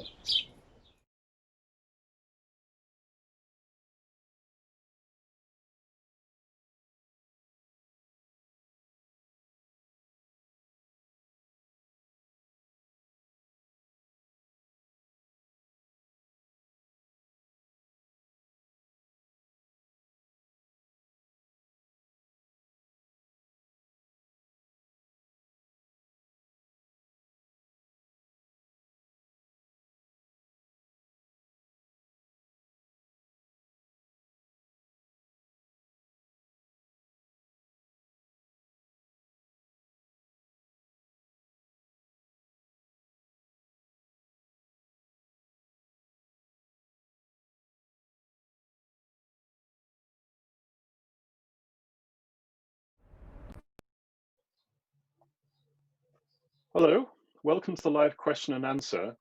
I'm Jonathan Leathwood, editor of Soundboard Scholar, the GFA's peer-reviewed journal, and I'm going to act as virtual chair for all of today's lectures in our research track. We've just heard what is really a compelling and groundbreaking presentation from Katalin Koltai, and Katalin is with us now. Katalin, thank you very much for joining us. Thank you so much. I'm really honored to be here. Thank you. So the honor is ours. We're conducting this session on Zoom, so if you're watching the live stream on YouTube, Facebook, or elsewhere, and you're wondering how to ask a question, just take a look at the live chat, and I think you should see a link there to take you to our Zoom webinar. And if you're already in the webinar, look for the question and answer feature and type your question there. I'll ask Katalin your question and do my best to get to everyone. So while we're waiting for the questions to fill up, Katalin, I'd love to ask you about how you translate pianistic idioms into guitar idioms. Timbre is a crucial aspect of the music of Bartók and Ligeti and important in early 20th century music, but in your versions, it becomes so much more, and it turns into a fresh look at the music. So how do you think about making that translation? Yes, it's a very nice question, because actually I can talk about many aspects of the transcribing process through answering that. I think I don't so well when I'm choosing pieces. I try to choose pieces which I feel not like declaring to be pianistic in a way. So of course these pieces are pianistic, but I don't feel that this is like a main issue in these compositions. So my first phase of doing a transcription is always a quite lengthy analysis which I'm doing about the piece to try to understand the composer's intentions, and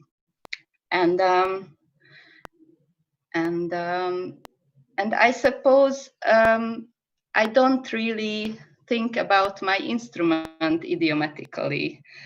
So I tend to say the way of me thinking about the guitar is quite idiosyncratic itself. And therefore I I more or less like try to just understand what's going on in a certain piece, and then find the answers. I try to translate it, but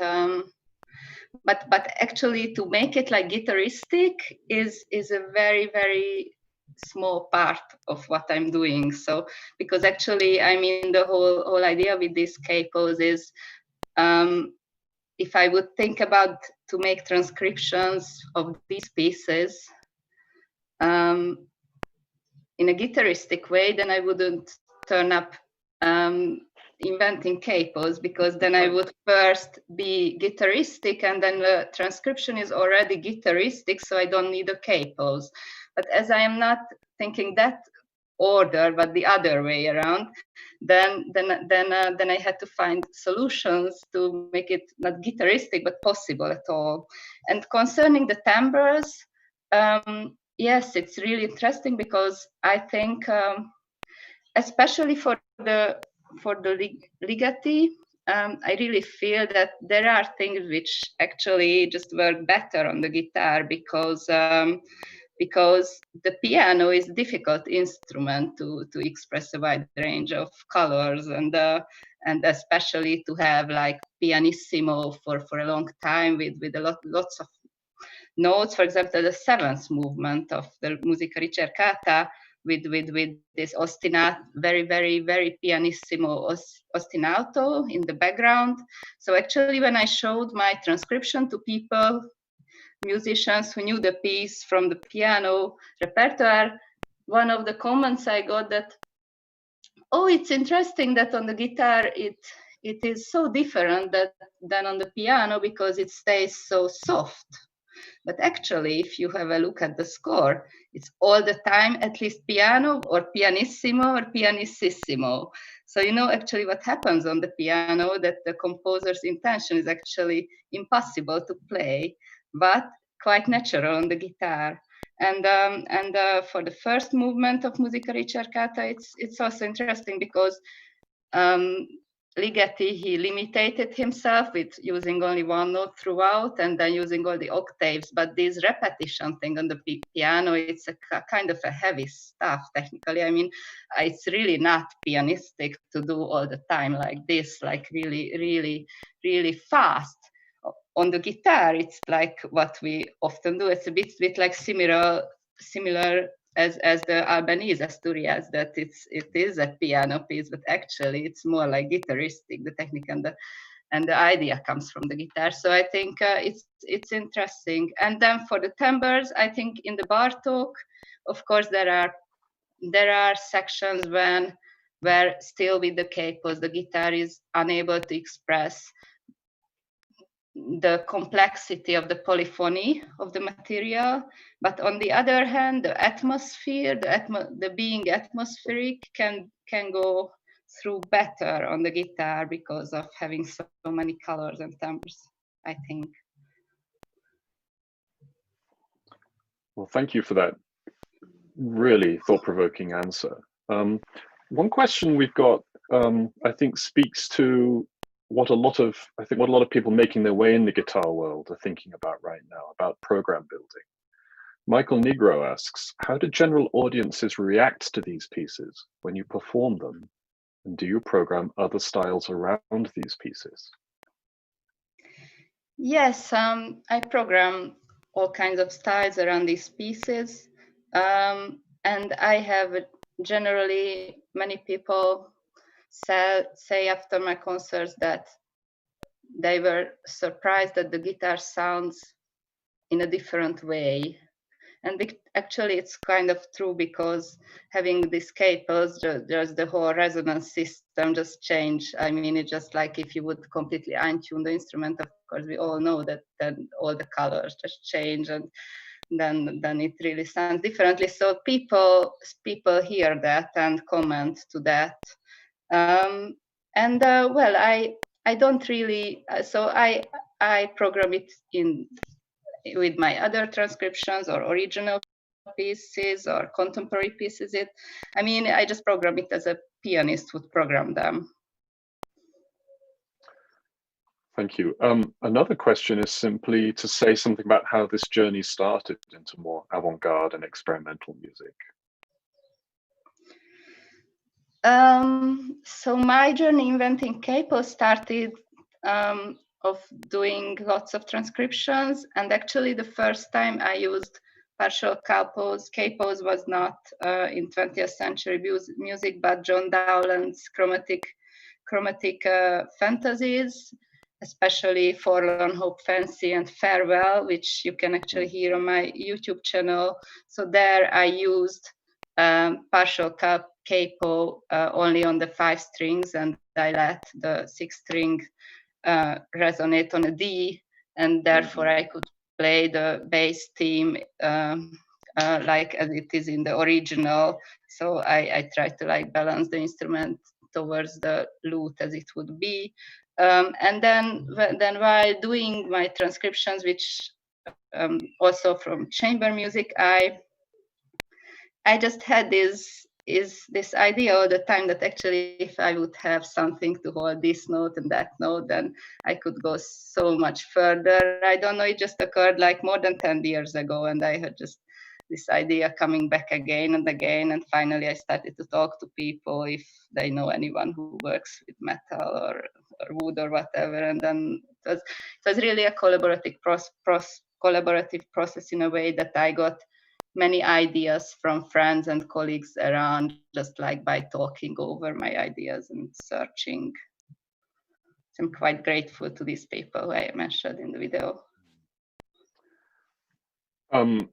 I think I must ask, supposing we want to play your transcriptions, how can this be scaled for us? How can do we have to make our own capos? Can we buy them somewhere? Yeah, so these are like really prototypes, and it's not at all commercialized. And I love to commercialize it, but I definitely don't want to do it like alone or make my own company doing that or anything like that. So actually, when invited to GFA, I really hoped to go there and meet people, like companies representing the guitar market, and hope to find someone who I could collaborate with to commercialize these products. So if anyone is listening or anyone would be interested to either get into the invention process with any ideas or the commercializing process, I am very happy to be in touch. Chuck Houlihan asks,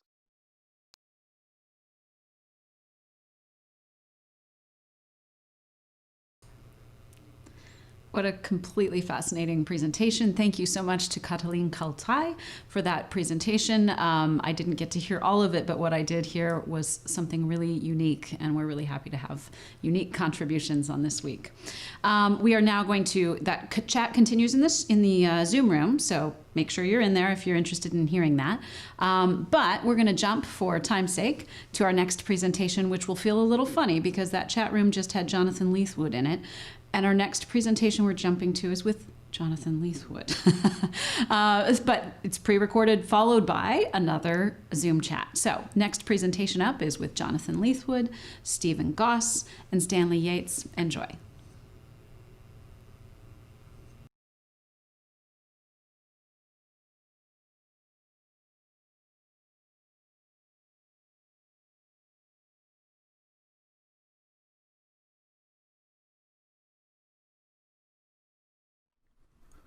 Hello everyone, I'm Jonathan Leathwood.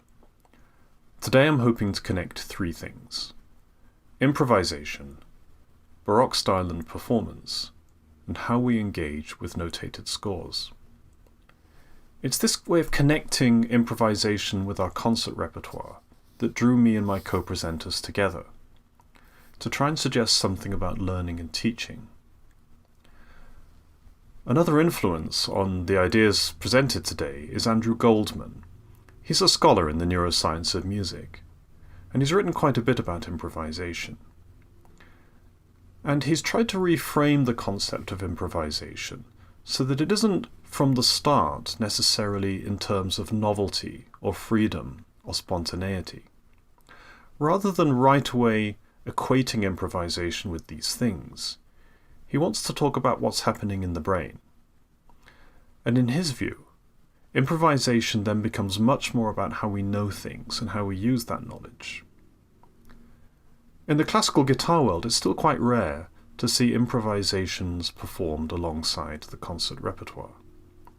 But I'm going to suggest that our work on the classics is most likely to succeed when improvisation becomes integral to the way we teach and learn, and not something tacked on, or even necessarily something done separately. I hope that this talk can be very practical. I'm going to start with a notated score, a Bach prelude, exploring how improvisation can enter into the learning process at different levels. Afterwards, I'll examine how we might develop an improvisational vocabulary based on Baroque schemata. And finally, I'll demonstrate the process of making a prelude.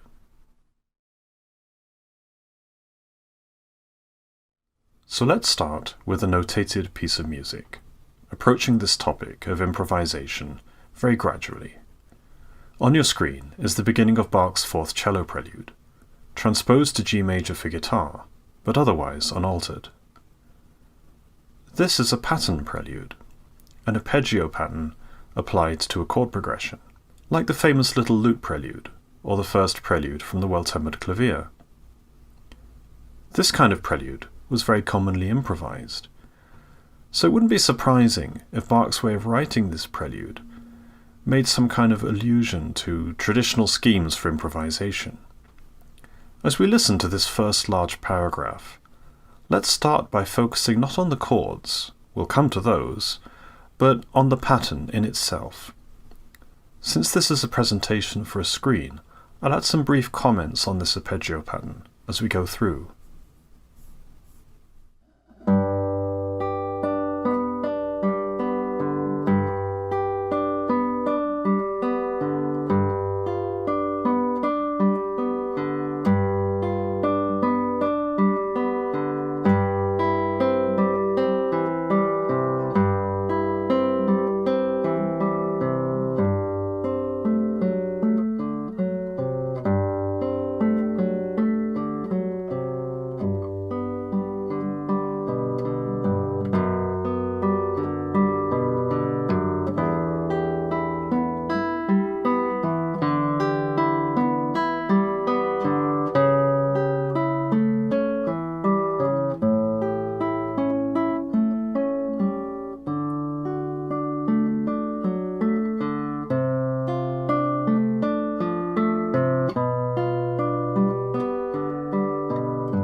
As we've seen, Bach's handling of the surface arpeggio pattern is a study in itself.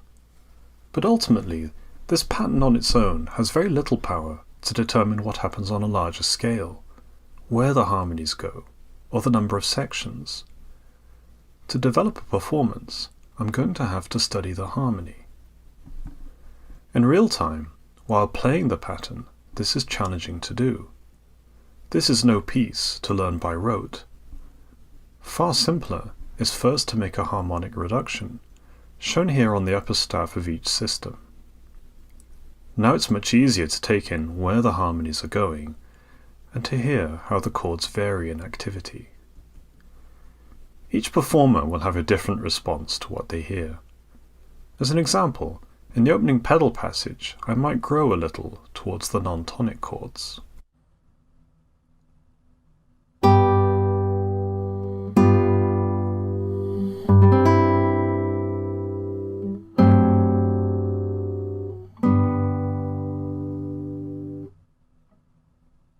When new chromatic chords arrive, I might give them more intensity than their surroundings, whether that means giving them more sound, or more time, or both.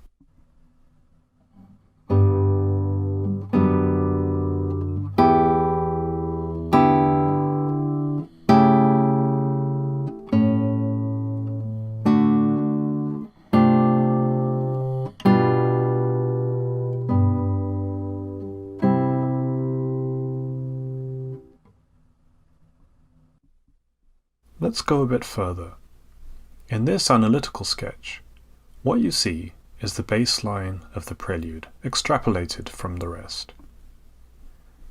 In keeping with Baroque conceptions of harmony, Roman numerals are used to highlight just the structural harmonies, the points of departure and arrival. The harmonies in between are represented just by figured bass. This sketch, in other words, is an imaginary continuo accompaniment. In this bass sketch, rhythmic values are used not to show duration, but as highlighters. Whole notes represent the major structural harmonic goals of the prelude. Now this bass line depends heavily on a crucial improvisatory tool: scales. Scales that go looking for a suitable place to land. For the first part of his prelude, up to the rhetorical break, Bach uses descending scales. The last scale, shown in blue, ascends to a dominant pedal. On the sketch, the points of departure and resolution are shown as half notes, while the connecting steps are shown simply as quarter notes. This whole symbology is loosely based on a series of sketches from Joel Lester's book on Bach's solo violin works. It's now apparent that Bach is operating according to a very simple principle. First, there's a series of harmonies over a tonic pedal. Once the tonic's been framed, Bach begins a descending scale. When he reaches C, he simply sharpens it to create a leading tone to D.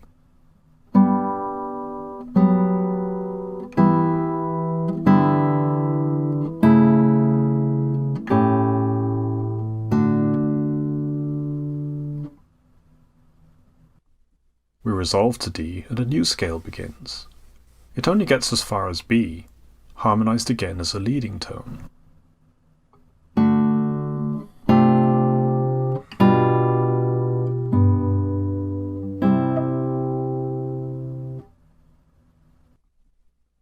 Again we resolve and begin another scale. This one goes as far as it can, all the way to D, duly raised to create a leading tone to the relative minor.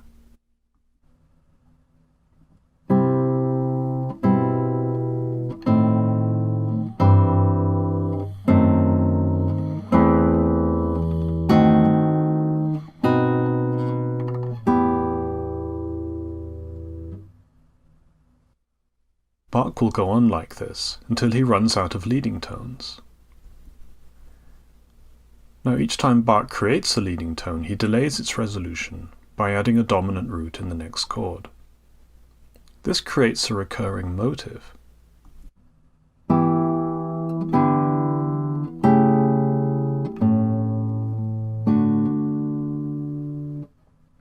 I've highlighted 5 bass notes.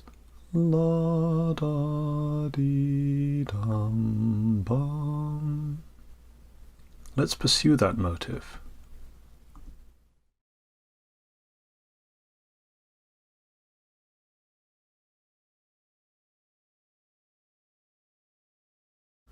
It's not that Bach is discussing this motive, as he would a motive in an invention. The motive is a marker of the harmonic process that's slowly unfolding. There's much more detail on the sketch, but for now the point is, we do have something to use in performance.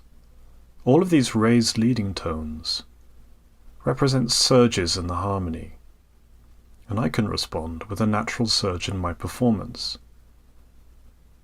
As for my practicing, I can devote that not so much to pinning down the exact details, but rather to exploring the possibilities of touch and timing, so that I can do whatever I feel like on the day. At some point, if I'm working on this prelude with a student, I'll play this reduction while they play the prelude, and then we'll swap places. It's almost impossible not to play better once you start to hear this piece as a series of waves. The final stage of this exploration, the stage in which I seal these waves indelibly into my memory, comes when I use this bass sketch as a basis for improvisation. I find that if I try to create something new with these waves, I feel them even more acutely, and the range of possible responses becomes even more apparent. Let's speed up the prelude, so that each one of these pulsing bass notes represents a measure from the original piece. Some bass notes on the sketch last for 2 measures and some for 1, but you can leave that to me. I'll show you how I might improvise a cantilena over Bach's original bass.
To go further with these ideas, we need to take several steps back.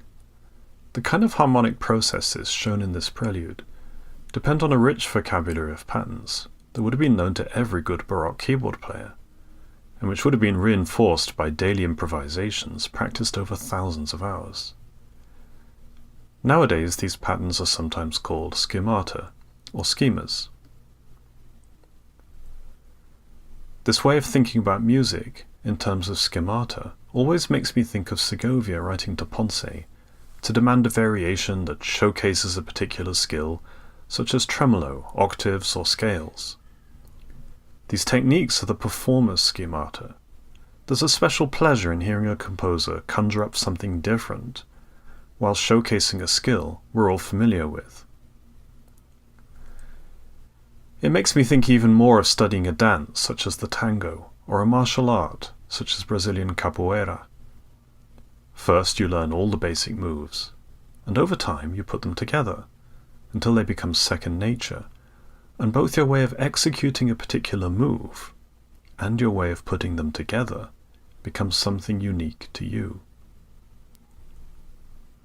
To start to learn this martial art of Baroque improvisation, I recommend studying a bit of figured bass. A wonderful manual for classical guitarists is by the lutenist Peter Croton, so we're really learning the native language of Baroque music. What Croton does is to teach you some of these schemata directly on the fingerboard, and at various stages he points out that the pattern you've learned can be used for improvisation. By the end of the second lesson, for example, you've learned the simple bergamasca pattern. I'm gradually trying to develop these Renaissance grounds into a series of games for groups, where students can learn how to play with chords and gradually incorporate ornamental figuration. Over time, they can learn to improvise and dialogue with other players in the group. So this is a useful activity for small groups in a college classroom. Returning to Croton's manual, by lesson 10, we've learned one of the foundational patterns of Baroque music. On your screen is a series of exercises in the rule of the octave, and it's something that every musician will find useful to know. To see how the rule of the octave works, let's look at the first exercise in Croton's 10th lesson. The key is C major. We have a full octave scale in the bass, ascending and descending, with some adjustments in register to adapt to the classical guitar. The question arises, what if this was a bass line in an 18th century piece, and no figures were provided? What chords might you play? The idea is that you simply follow the rule of the octave. The idea of the rule is simple. You take the strong scale degrees of tonic and dominant. Above these bass notes you put the stable sonority of a third and a perfect fifth, a root position triad in other words. What to do with the other scale degrees? Well, for those you want chords that are more fluid, less stable, and of course you don't want a series of parallel fifths, so each bass note has the weaker consonants of a sixth, plus some other intervals depending on the scale degree. This kind of stock progression easily generates real pieces. Suppose I want to improvise a saraband, using only this rule, with perhaps the odd added accidental, and maybe an extra root in the bass whenever the fancy takes me. Oh, and a final cadence. I might do something like this.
The rule of the octave is one of a number of stock patterns that our Baroque ancestors all knew.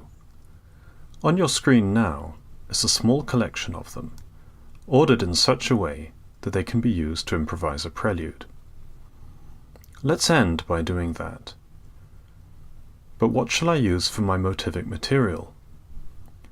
Of course, the first step would be to play just simple arpeggios. But I'll demonstrate a second step, which is to play the game team scale versus team arpeggio. This is a wonderful game to play in group improvisation classes. And it's a game that Bach plays very skillfully in his cello preludes. Here I'll move from scales to arpeggios around the boundaries between phrases.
Hello everyone, Stanley Yates here. I'm very happy to be part of this online GFA event, and I certainly hope you're all safe and well. I'm going to be continuing on from Jonathan's discussion, but talking about early 19th century music. There are three things that I would like to touch on. The first is this idea of using improvisation as a tool for teaching composed music, understanding composed music. The second thing, I need something to kind of demonstrate with this, so I want to take a quick look at our textbook kind of harmonic theory that we learn in school and see how this compares with historical harmonic practice in the early 19th century. And then we'll look at some patterns, some schemata and formulas and a process for developing the ability to improvise in a kind of prelude style using this historical harmonic system. So, improvisation as a pedagogical tool. Just to clarify, we're not talking about teaching improvisation. We're talking about using improvisation as a tool to further internalize our understanding of written music. This sounds a little counterintuitive, at least it did to me when Jonathan sent me an article a couple of years ago called Improvisation as a Way of Knowing. This was written by Andrew Goldman, and it's a meta-study that surveys a good range of published research by psychologists and brain function people. It turns out that these people are quite interested in performing musicians and improvising musicians because they consider this to be a high domain activity that engages many parts of the brain when we're doing it.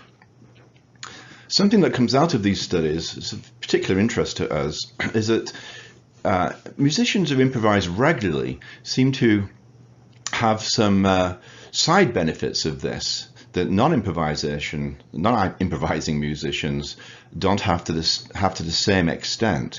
So the improvisers tend to internalize music more deeply and in more detail. They tend to have enhanced sensitivity to things such as pitch accuracy, rhythmic acuity, timbre, expressive nuance. They have an enhanced ability to audiate, to mentally hear music and its nuance. This is particularly interesting for us as performers and teachers of composed music, because our job essentially is to bring a good deal of compelling expressive nuance to our performances. And of course, if we can't audiate that nuance, it's not very likely that we'll be able to actually physically produce it. And improvisers who read music tend to be better sight readers.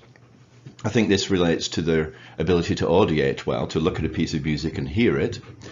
And this idea of perception-action coupling, which the idea that when a musician audiates music, almost simultaneously, the neurological process for bringing that into a physical reality takes place as well.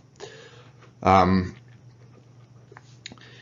a more practical level, improvisation we can think of as something that we can use in addition to the tools we already have to bridge the gap between theoretical ideas and musical performance. Our normal process in teaching and understanding music is to have some kind of theoretical ideas, label a piece of music according to those ideas, and then do something else, probably play the piece. Maybe notice that there's a diminished seventh we've written there, and this might lead us to try and do something with that. But the something else can also be improvisation. So essentially, we're proposing that improvisation is a further way of understanding and internalizing music. So moving on to this harmony business.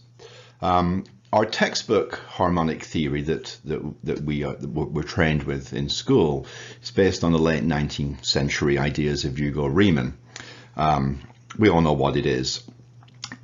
Roman numerals, ideas of dominant tonic function, maybe adding some superscript numerals to indicate inversion, the idea that a chord in all of its inversions is essentially the same chord, even though an inverted chord sounds and feels very different to one in root position. It's also meant to be a theory that we can use to explain almost the harmonic usage of the entire tonal music repertoire from the Renaissance to the end of the Romantic period. Let's take a look at classical early Romantic period harmony. There are essentially two styles that were being used in the same piece, to varying degrees. The first style we can term low style galant harmony. This is the kind of Jean-Jacques Rousseau idea that melody is the important thing, harmony should be simple and obtrusive, and it consists of a small set of chords, usually in root position, that will harmonize a song or an aria or another piece. And of course, this fits our textbook system of discrete chords and chord progressions quite well. The second style is this high style contrapuntally derived harmony built above a bass. Now you're probably thinking this sounds suspiciously like Baroque harmonic practice, and it is. But the fact of the matter is that this was the system that all composers and musicians trained with from the early 18th century until well into the 19th century. And this style of harmony is not fully explained by our textbook harmonic system that we learn in school. I'd like to look briefly at the Partington training system. This is a historical system that developed in the Italian conservatories in the early 18th century and continued to be used well into the 19th century. It spread throughout Europe. It was used in France, it was used in the Germanic-speaking countries, and it was essentially the way that all trained musicians were taught harmony well into the 19th century. Above all, it's a practical system, and it's based on usually short bass patterns, bass schemata or formulas. So what would happen is that a student would be given one of these bass patterns along with some guiding rules as to how to add harmonizing lines above it. And then they would explore this, and to kind of pass the test, they would have to demonstrate they could improvise a variety of solutions to that pattern. So let's take a look at one of these bass formulas, the rule of the octave that Jonathan has already mentioned. This is one of the fundamental Partimenti exercises, and it provides guidance for harmonizing an ascending or a descending bass line. There's a separate rule for each of those, and there's a separate rule depending on whether it's major or minor mode. Here's a major mode rule of the octave realization in 3 voices. And what we can see from this example is that there are 2 pillars of stable chords based on 1 and 5, not surprisingly. The remaining scale degrees are unstable chords, and they have to move to one of the pillars. So let's have a listen to this.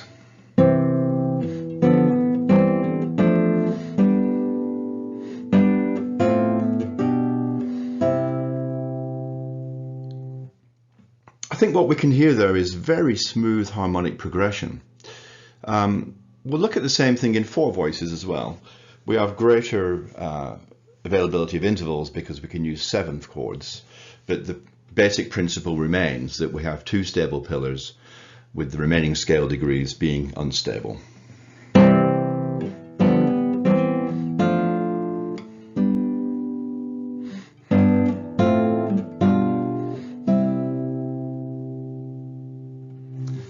Again, very smooth harmonic progression. So let's take a look at classical early Romantic period guitar music. We know that obviously it very often uses low style simple harmonic accompaniment of a small set of root position chords essentially. But we also have examples of strict learned counterpoint written by some of our better trained guitarist composers. We could mention Sohr's well-known imitative 3-part C major study chorale, Giuliani's Opus 114 Fuguetta, the 2 Diabelli fugues, I think it's Opus 46, and the many contrapuntal suspension chains that we find in the much underestimated composer Thomas Wenceslaus Maciejka. These were well-trained musicians and quite capable contrapuntists who could write strict counterpoint on the guitar. It tells us how they were trained. Now, did guitarists also employ high-style partimento harmonic accompaniment to their pieces? Let's take a look at this.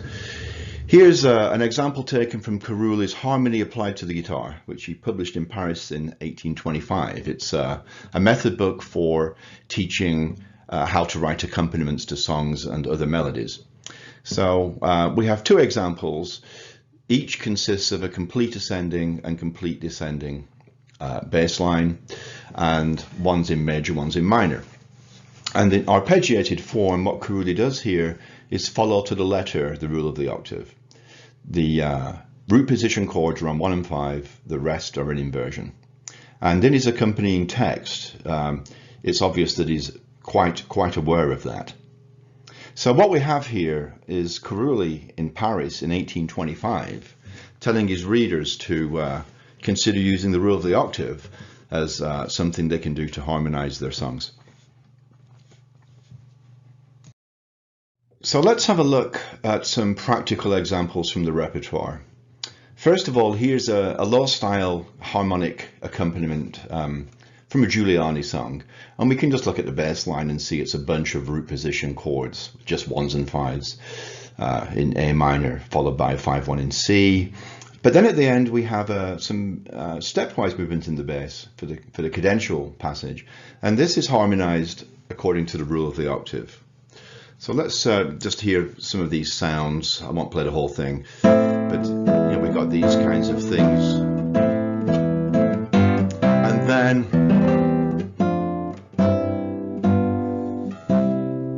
this very smooth rule of the octave harmonized cadential progression.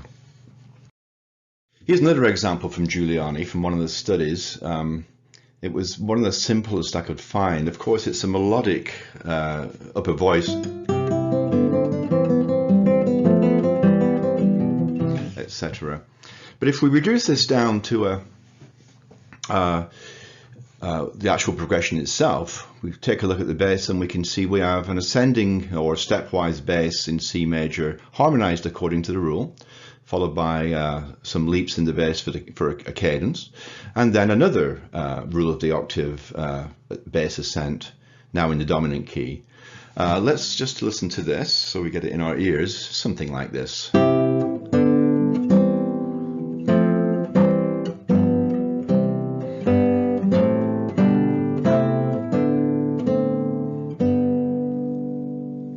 So this is a perfect example of partimento style harmony.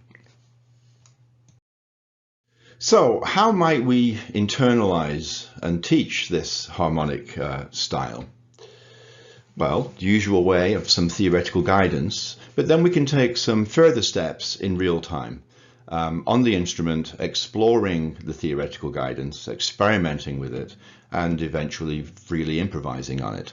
And the ideal genre to use for this would be the prelude. So I'm not speaking of the kind of improvised performance prelude that might preface a piece of music, but rather the figuration prelude.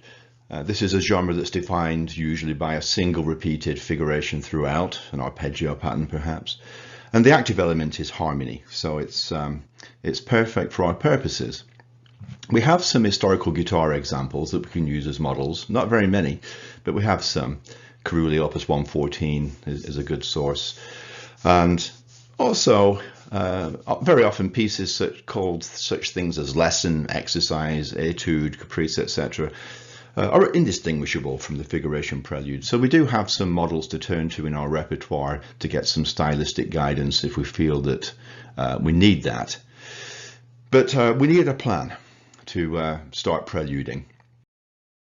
So we'll start with some cadential schemata, and we'll take a leaf from Cole Czerny's detailed treatise on improvising preludes for the pianoforte, just from the first page, in which he says the shortest preludes consist of only two chords, 5, 7, and 1. There's the schemata. Doesn't look very interesting, but there's actually quite a lot we can do with it. And I guess this would be the King's Pawn opening gambit for cadential schemata. What we need to do, first of all, is really experience and feel all the strength of those bass leaps.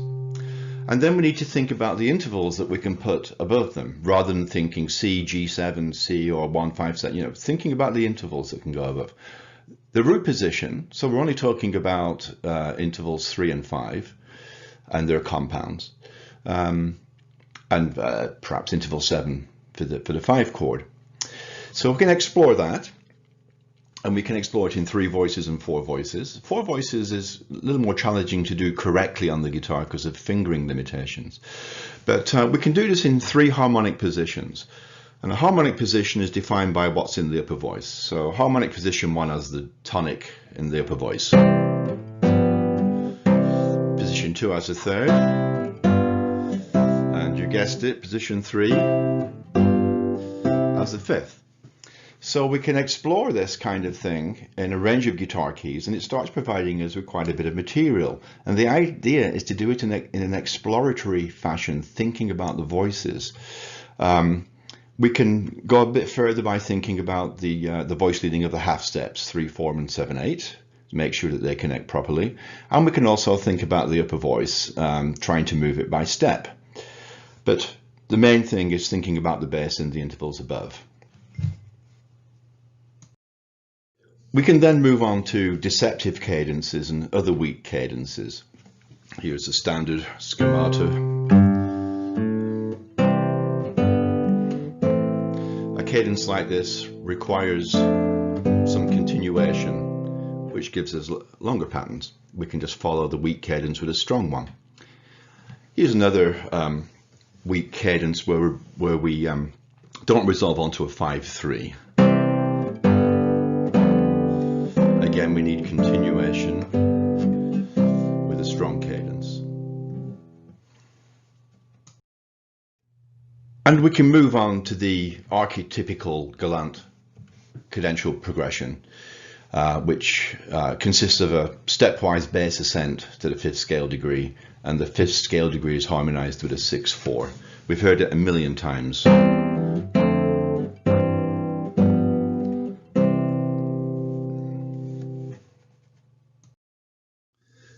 And we can also look at some common stylistic variations on the standard galant cadence. You might think I'm harping on a bit about cadences, but this is the bulk of preluding. So the flat 5 over the 3rd scale degree is very common, which is very common in Viennese music. Or this cadence with the raised 4th scale degree, known as the Pleyel cadence. It's a cadence that Sohr used very often. Sounds like this. In Sohr,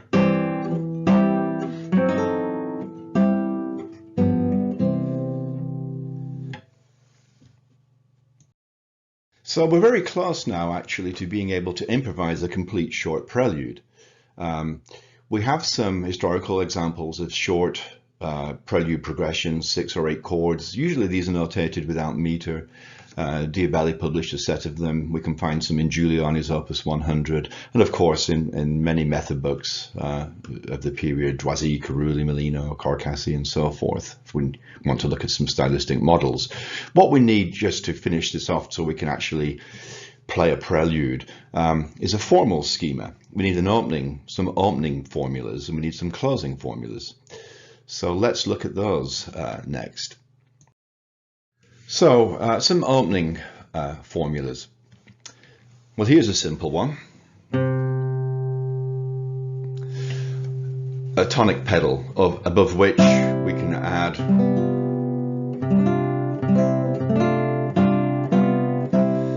a variety of harmony, making sure that we're resolving the half steps correctly. Or we could use any kind of stepwise bass movement and harmonize it according to the rule of the octave, ascending and descending. I know we haven't talked about the descending, but this would be something like this.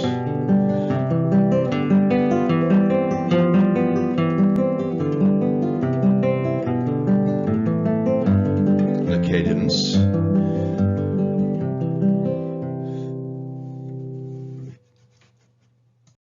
And for the closing schemata, again, a very simple tonic pedal, which we've heard a million times.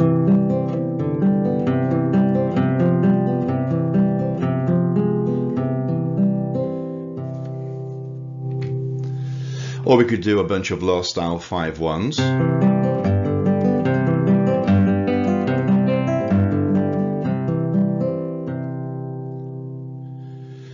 Or a stylistic codetta. Probably the most ubiquitous one is the 1-6-4-5-1.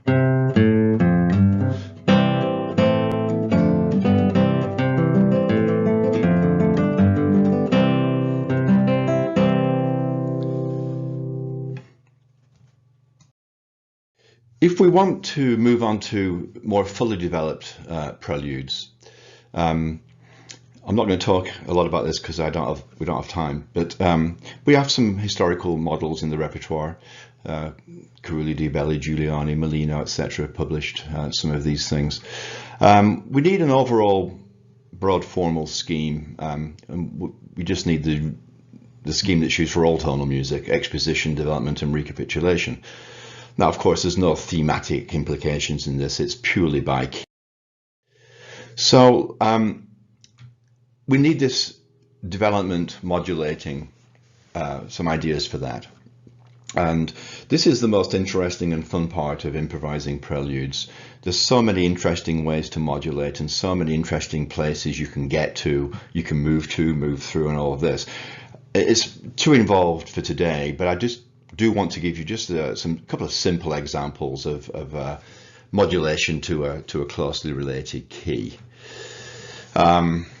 All we need is a cadential passage in the new key. All the chords are almost the same in both keys, so it's quite easy to do. So in C, now we're in 5, and we could continue on. We could have had a weak cadence there, and then continued on with a strong cadence. Lots of gambits we could employ, and the same thing in the relative minor.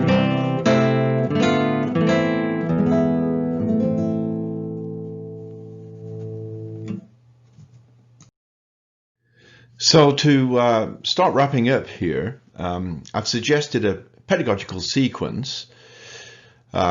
Just to give an overview of it, we talked about taking very short, simple bass progressions and exploring the intervals that can go above those bass progressions and taking into consideration the movement of half steps. The second step would be to fully explore the rule of the octave and understand it and be able to improvise with it in a variety of keys and a variety of harmonic positions. Then looking at cadential progressions of various types, which can be combined together to produce continuation and longer patterns. Looking at opening and closing formulas so that we can frame these cadential progressions and create an actual self-contained short prelude. If we want to go on to longer preludes, then we need some modulating schemata. And if you wish to look into that, then that will be the next step. Above all, we need to be thinking about the bass and the intervals above it rather than chord symbols, chord shapes, Roman numerals. And we have to work in an exploratory, curious, improvisatory fashion. So to conclude, I hope you will agree with us that improvisation can be a useful part of our learning and teaching of written out, composed music. The process is one of some practical theoretical guidelines, and this will be followed by practical exploration on the instrument and leading to improvisation on these ideas. And this is pretty much the training system of the common practice period.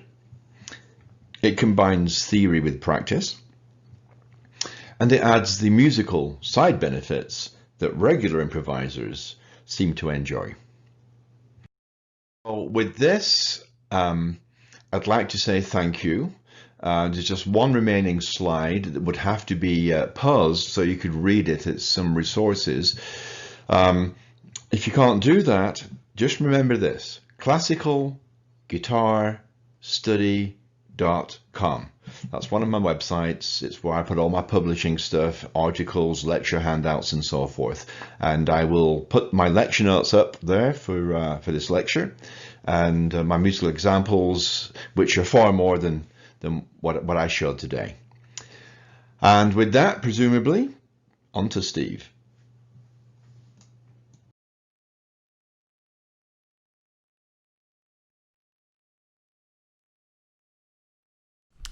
Thank you, Stanley. Hello, everyone, and welcome. I'm Steve Goss, and I'm delighted to be part of this GFA online convention. And today I'm going to be talking to you about improvisation as a compositional tool and technique and a pedagogical tool in the 20th and 21st centuries. So Jonathan and Stanley have shown us how in the 18th and 19th centuries improvisation was very much part of the musician's day-to-day activity. They've also shown that by rediscovering this lost art of improvisation, it can be a very useful pedagogical tool for the repertoires of those centuries. We've seen that common practice harmony was ubiquitous, and that the pre-1900 musician was sort of fully aware of all these sort of harmonic progressions and procedures, and they were not only performers but also improvisers and composers. They had a shared knowledge, culture, and heritage. Now that all changes in the 20th century, and that's what I'm going to be looking at today. So over the next two slides, I've got an outline of what I'm going to be talking about today. I'm going to start by talking about the way in which composition moved away from common practice harmony in the 20th century, and how the whole way music was performed changed as we went through the 19th century, and there was this rise of a fixed historical canon of works, so people were playing far more old works than new works. There was also a decline of the performer, composer, and improviser, and then a pedagogical split. This was the key thing. So no longer did the musicians sort of study everything, if you like, composition, improvisation, and performance. We had a choice. Do you want to study composition or performance?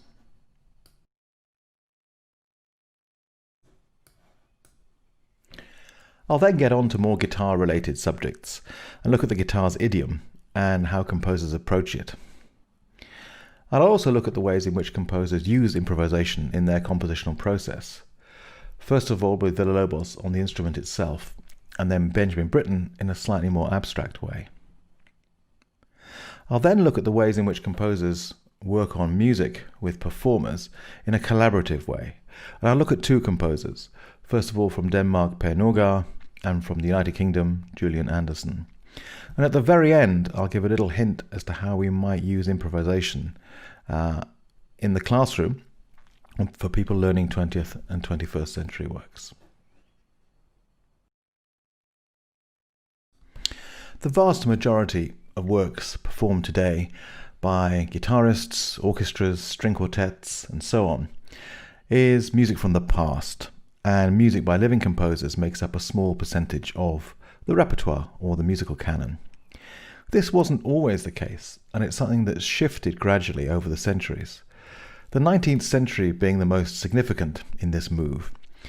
As the century wore on, so music from the past began being played more than music from the present. And in the guitar world, the sort of development of the musical canon is a particularly sort of chaotic and crazy one, and really quite random in many, many ways. That's a topic for another lecture, but all we need to really sort of note today is that there was this sort of shift in the way that musicians dealt with music. Rather than improvising, composing and playing their own stuff and moving on, we moved into a world whereby suddenly there were these great masterworks of the past, this repertoire, this canon we had to play, Bach, Beethoven, etc.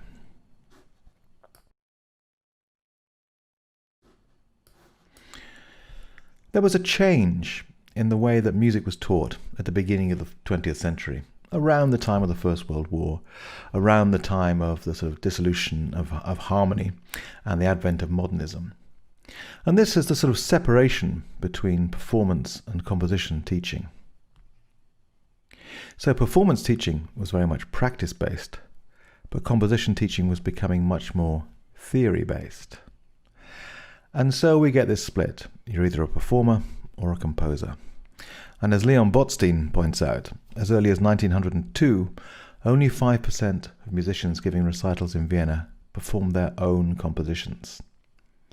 Whereas 100 years earlier, this would have been 70, 80%, as that was the norm. So it really was the century of change.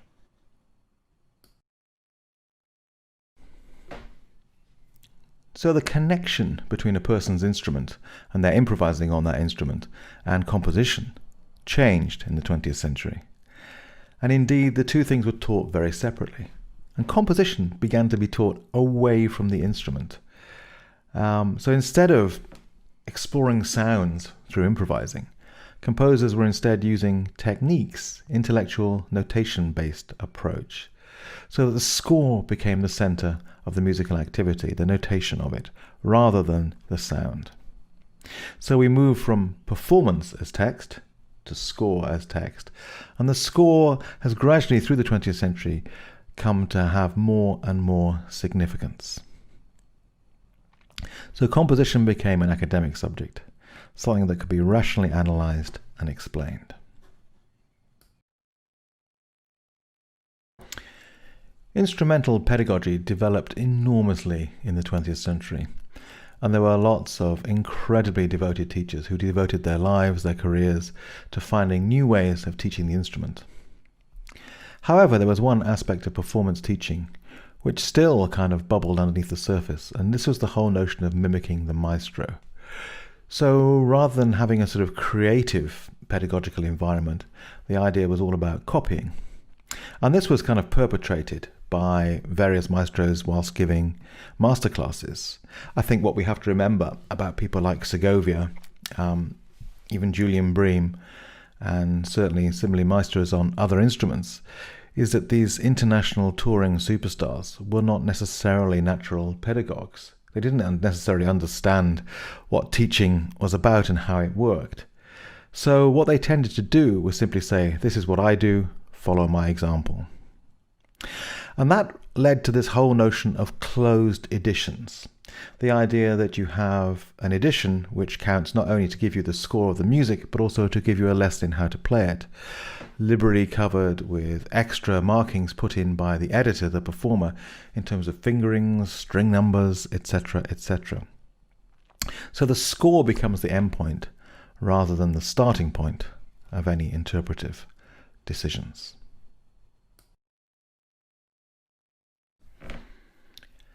Here are two examples from the guitar canon. First of all, the central movement from Ponce's Sonatina Meridionale, the Copla. On the left of the screen, you'll see Ponce's manuscript, and on the right, you'll see Segovia's edition. The notes are pretty much the same, but look at what Segovia has added. Extensive numbers of fingerings, slides, extra dynamics, articulations, and so on. And his performance on record and his score become the models for the rest of us to follow.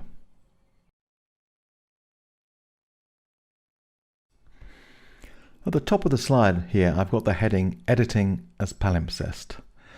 A palimpsest is something like a work of art which is sort of painted over many, many times, has lots and lots of different layers on top. And this is kind of what goes on here with Nocturnal by Britten. On the right, you'll see the fair copy of Britten's manuscript. Very clear, dynamics marked, articulations marked, but nothing else.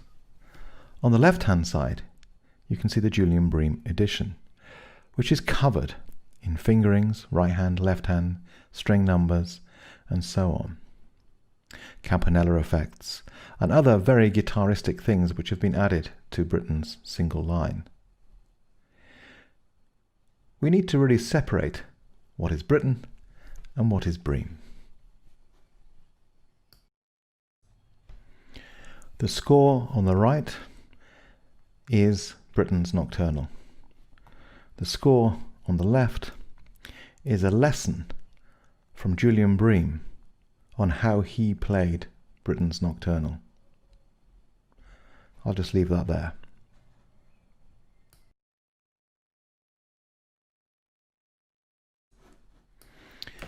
Next, I'm going to look at the ways in which two composers used improvisation as part of their compositional process. First of all, Villa-Lobos in his Prelude No. 1. Villa-Lobos could play the guitar.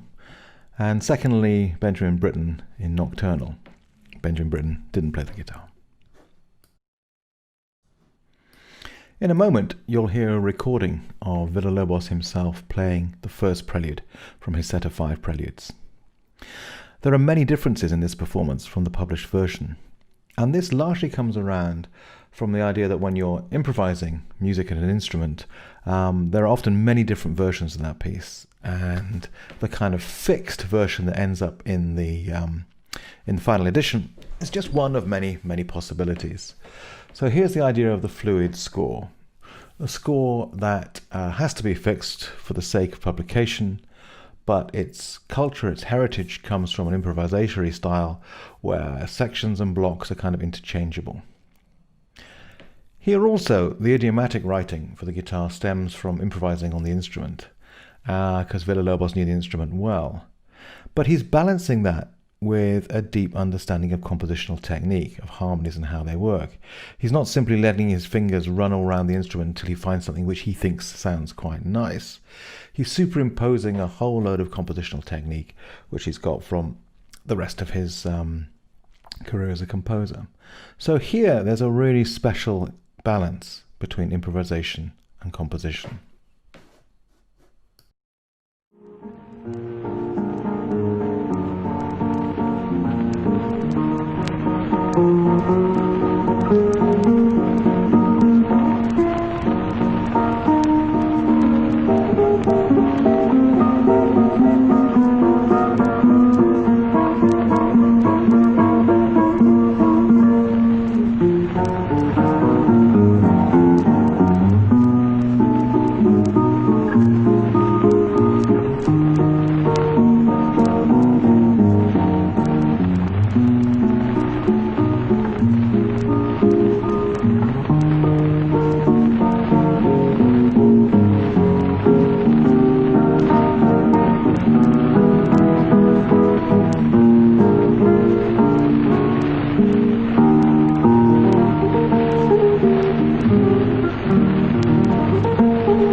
On this slide, I've got a rather crude sort of model of this idea. And what you have is you have two axes going across a circle. A knowledge axis, I've called it, and a creativity axis.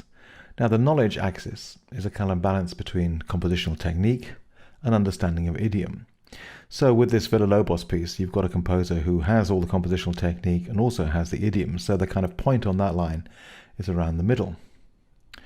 And then on the creativity axis, which is the difference between improvising and composing, if you like, working out improvisations, molding them into composition and so on. So they're not just free improvisations and they're not kind of rigorously worked out on paper compositions, but somewhere in between, again, halfway along that axis. So this is a kind of model for this sort of approach. Here's the same model again, but this time I've got the title Collaboration. So when a guitarist collaborates with a composer, the composer, who has all the compositional technique but very little knowledge of the idiom, is being pushed up towards the idiom end of this graph by the guitarist, who's sharing knowledge and information about how the instrument works.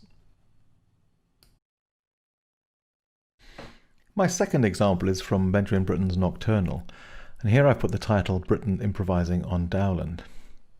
We can see the motive at the top of the slide, which is based on the song Come Heavy Sleep, which Britten uses as a kind of theme for a set of variations. But rather than using Dowland's theme, what he does is he actually translates Dowland's music into his own musical language. So the first movement of Nocturnal, which is called Musingly, acts as a kind of provisional theme. And this is very much in the musical language of Benjamin Britten. So you'll see how the two openings differ here. The Come Heavy Sleep motive is filtered in Britten's composition. And it's filtered by replacing a diatonic pitch filter, in other words, the key of E major, diatonic scale, tone, tone, semitone, tone, tone, tone, semitone, and replacing that with an octatonic scale, a scale with 8 different pitches. But here the crucial thing is that the scale is made up of a group of minor thirds. So you'll see here the F sharp, the A, the C, and the E flat, splitting the octave into 4 equal parts. And then the gaps between those minor thirds can either be semitone followed by tone, as in the middle scale on this example, or tone followed by semitone, as the bottom of this example. On this slide, you'll see 2 staves. The top one, slow and quiet. This comes from the very end of Britten's Nocturnal, where Britten quotes the entire Dowland song, and you'll see the melody line outlined there.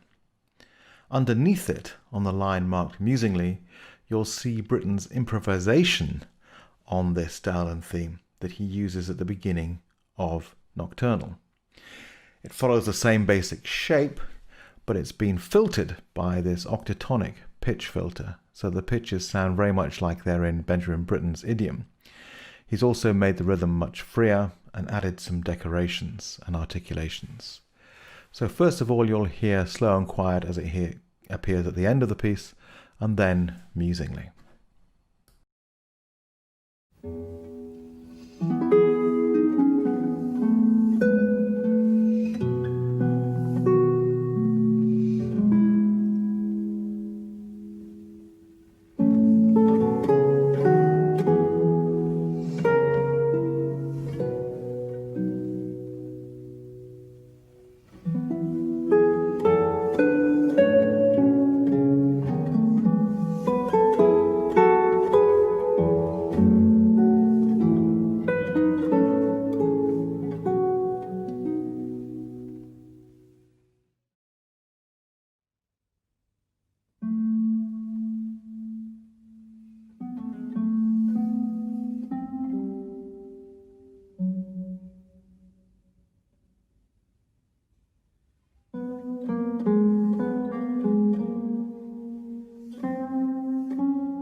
So in those examples of Villa-Lobos and Britten, we saw how composers use improvisation as part of their creative process. Next, I'm going to look at situations where composers are collaborating with guitarists, and the guitarists have used their improvisational skills to contribute to the compositional process. The first example comes from the Danish composer Per Nørgaard and the Swedish guitarist Stefan Østergaard. Stefan recorded Per Nørgaard's complete guitar works in 2003.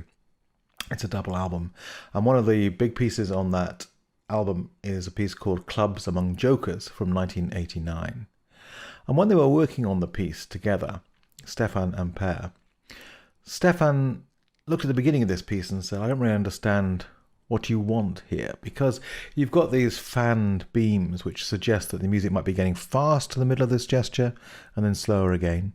But the notes start close together and get further apart, which suggests they start fast and get slower.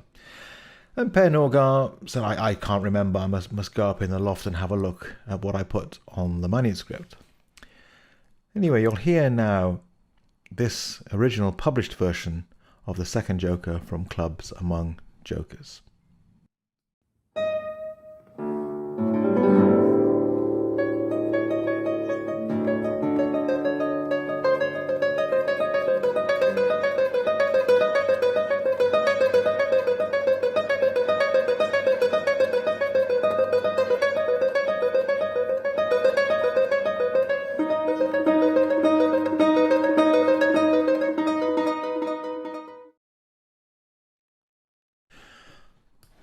When Per Nørgaard got out the manuscript of this piece, he saw that he'd written it in quite a sort of vague and unfixed way, with a lot of improvisation going on in the bottom. And Stefan said, well, this is really, really interesting, but the sort of published version doesn't really do any of these things, you know. And Per Nørgaard says, well, at the time we decided we'd make a simplified version.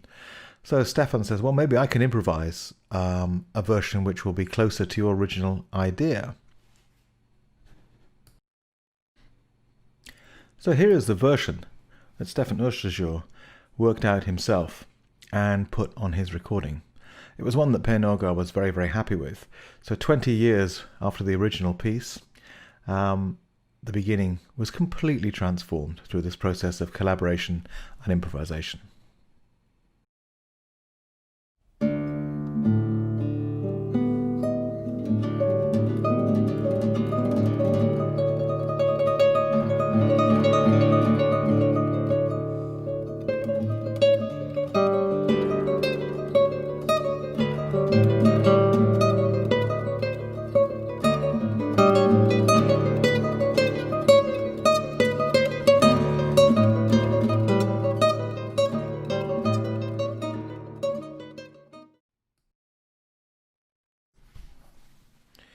So in the example with Per Nørgaard and Stefan Østergaard, that improvisation took place many, many years after the original composition of the piece. In the next example, which is Julian Anderson's piece Katalin Peasant with Guitar, which was commissioned by the Julian Bream Trust, we see a composer working closely with a guitarist right the way through the creative process. Laura Snowden, a composer and improviser herself, worked closely with Julian Anderson on the piece, and they had many, many sessions together with joint improvisations. As part of his preparation for composing this piece, Julian Anderson actually bought a guitar and taught himself to play, and would play around on it, improvising with different strings and different techniques. His collaboration with Laura Snowden happened throughout the compositional process. Material was improvised, workshopped and developed with the two of them together. I'll let Julian explain how the process worked. Laura and I met once for a very long session which I recorded, where I just arrived with scraps of material and asked her to improvise a bit on things. And we tried a lot of different techniques like retuning strings, all kinds of stuff.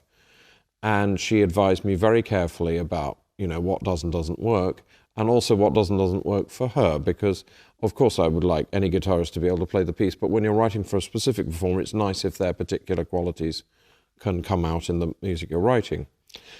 So then I went away, and I think I wrote about 2 pages, and then we met again, and she played through those pages, and we worked on those, and she taught me some different fingerings. I derived some ideas of fingering. She had various other suggestions, and we it was like a dialogue. It's like playing tennis, sort of to and fro. The piece fed off her technique in a very real way, I would say, but also she encouraged me to experiment. And Julian had said, don't be frightened either of me or of the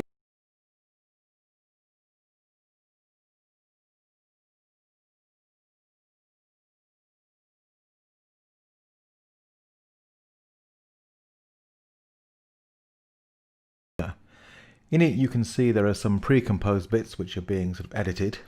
Also some new bits in pencil which are literally being composed and tried out in the session. This kind of very sort of improvisatory, workshopy atmosphere was found to be incredibly creative with the two of them working together. So in this short presentation, what I've tried to do is give you something of an insight into the way in which composers use improvisation as part of their craft, and the ways in which guitarists, when collaborating with composers, use improvisation to help the compositional process. Improvisation is an incredibly important part of being a musician, and it's something that we should all do a lot more. Thank you.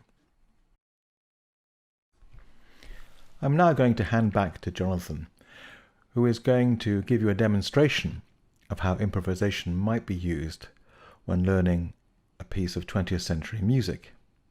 As an example, we've got the 6th movement, Dreaming, from Benjamin Britten's Nocturnal. I look forward to speaking with you more during the questions and answers.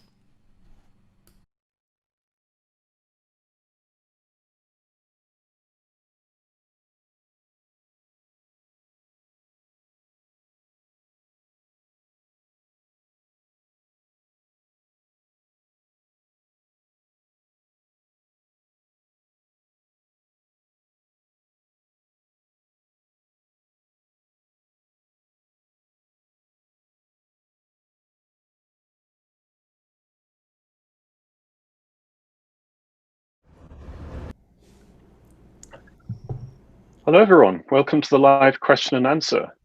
I'm Jonathan Leathwood, editor of Soundboard Scholar, and I'm acting as virtual chair for all of today's lectures in our scholarly track.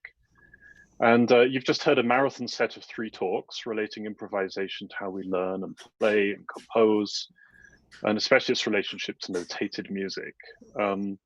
And one of those talks was by me, but I'm joined also by the 2 other lecturers, Stanley Yates and Steve Goss. Thanks so much for joining us. Great to be here. Great, yeah. We're conducting this session on Zoom in a webinar, and if you're watching the live stream and wondering how to ask a question, just take a look at the live chat, and you should see a link to register quite quickly, I think, for this Zoom webinar. If you're already there, look for the question and answer feature and type your question there. I'll ask the question between the 3 of us and do my best to get to everyone.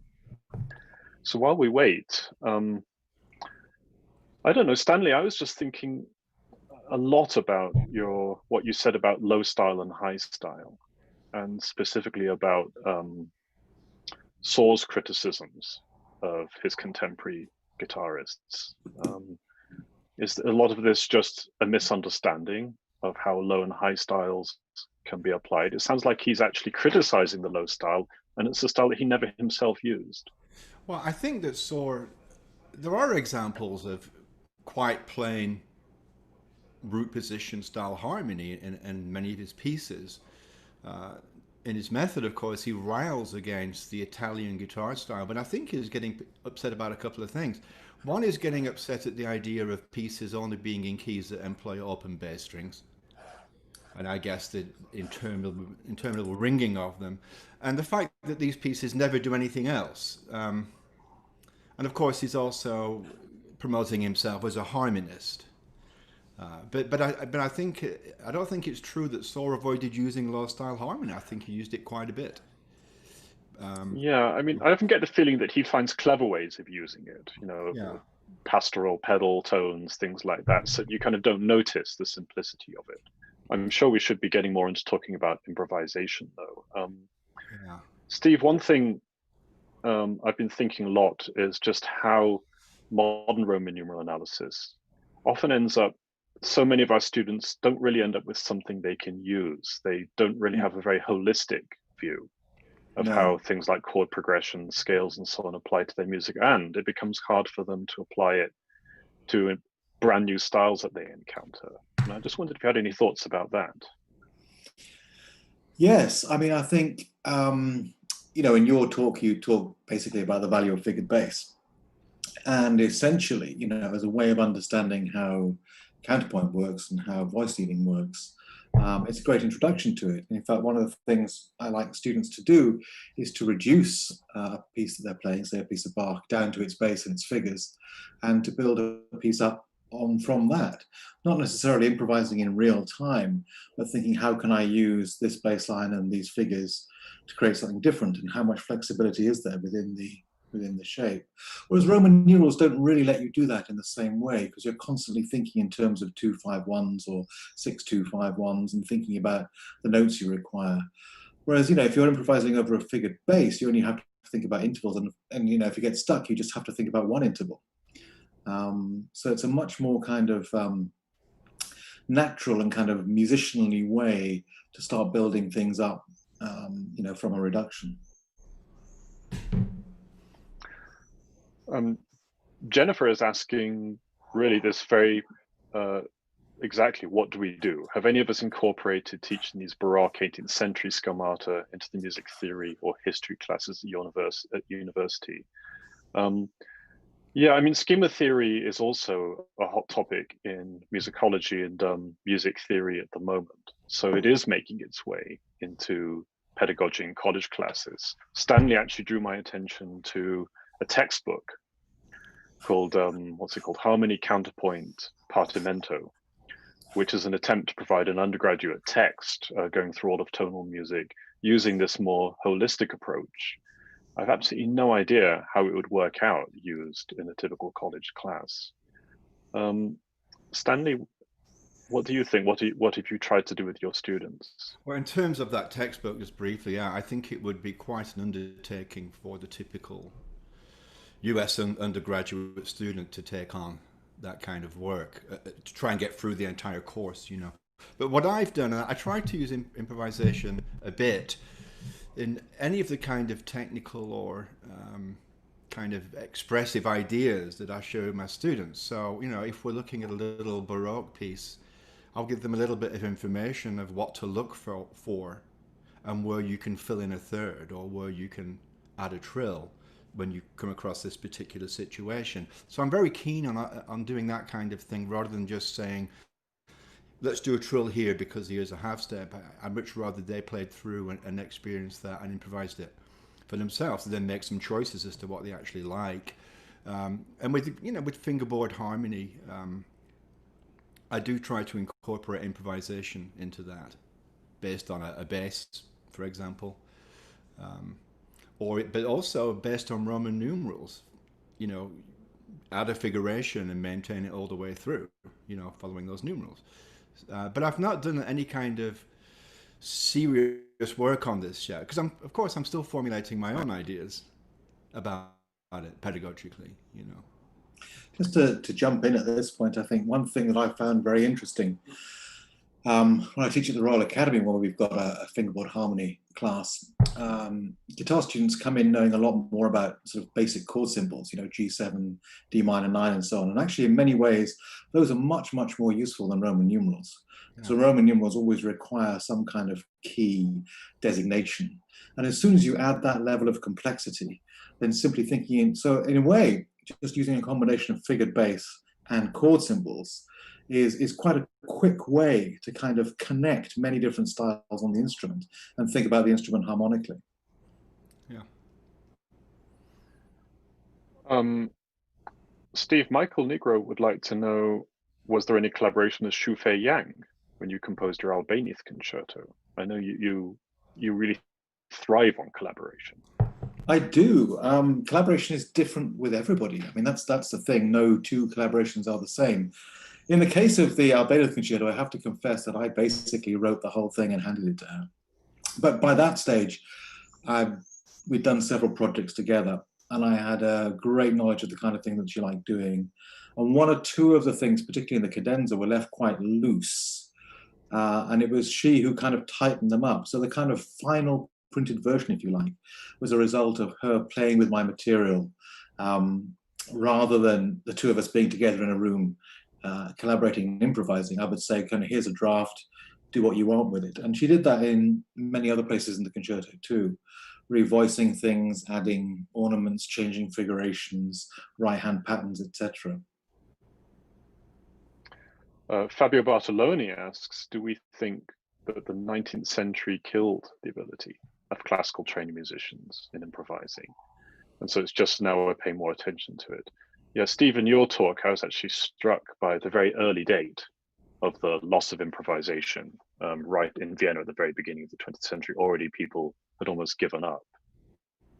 Well, not so much the improvisation, but playing their own music in concert. Playing their own music, yeah. By 1902. I mean, the thing that we always forget is that Beethoven was known much more as an improviser than he was as a composer.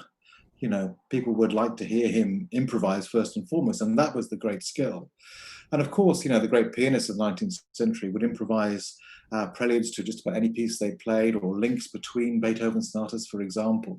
And in many ways, these kind of personal, sort of idiosyncratic deviations from a kind of written text were kind of what, you know, had the performers apart, what kind of put them in a kind of league table, basically. So the ones who are most free, most skilled at improvising, were the ones who kind of were considered the most interesting musicians, the kind of Paganinis and Liszts, you know, rather than the, well, I won't go the other way. So yes. But I think, you know, a lot has to do with a kind of change of pedagogical approach. And also a sort of change of music training. I mean, it's not a question of the 19th century killing improvisation.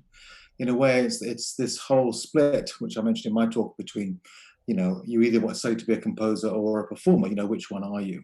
It wasn't a sort of, you know, composition students study in the composition department, guitar students study in the guitar department. So it's that sort of split, so that performers no longer necessarily engage day to day with the actual makings of a composition. They're not necessarily even aware of how those pieces are put together. So they're simply just looking at the score and following the instructions, a bit like learning Hamlet in German. You just imitate all the sounds.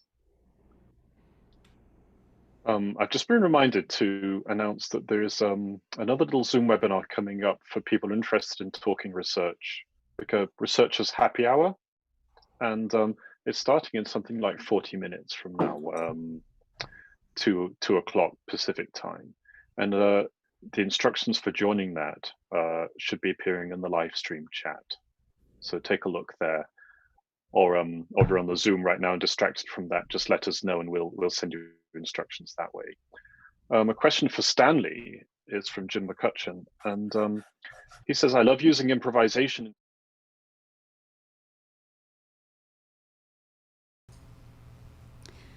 Thank you so much, Stanley, Steve, and Jonathan, for a great discussion.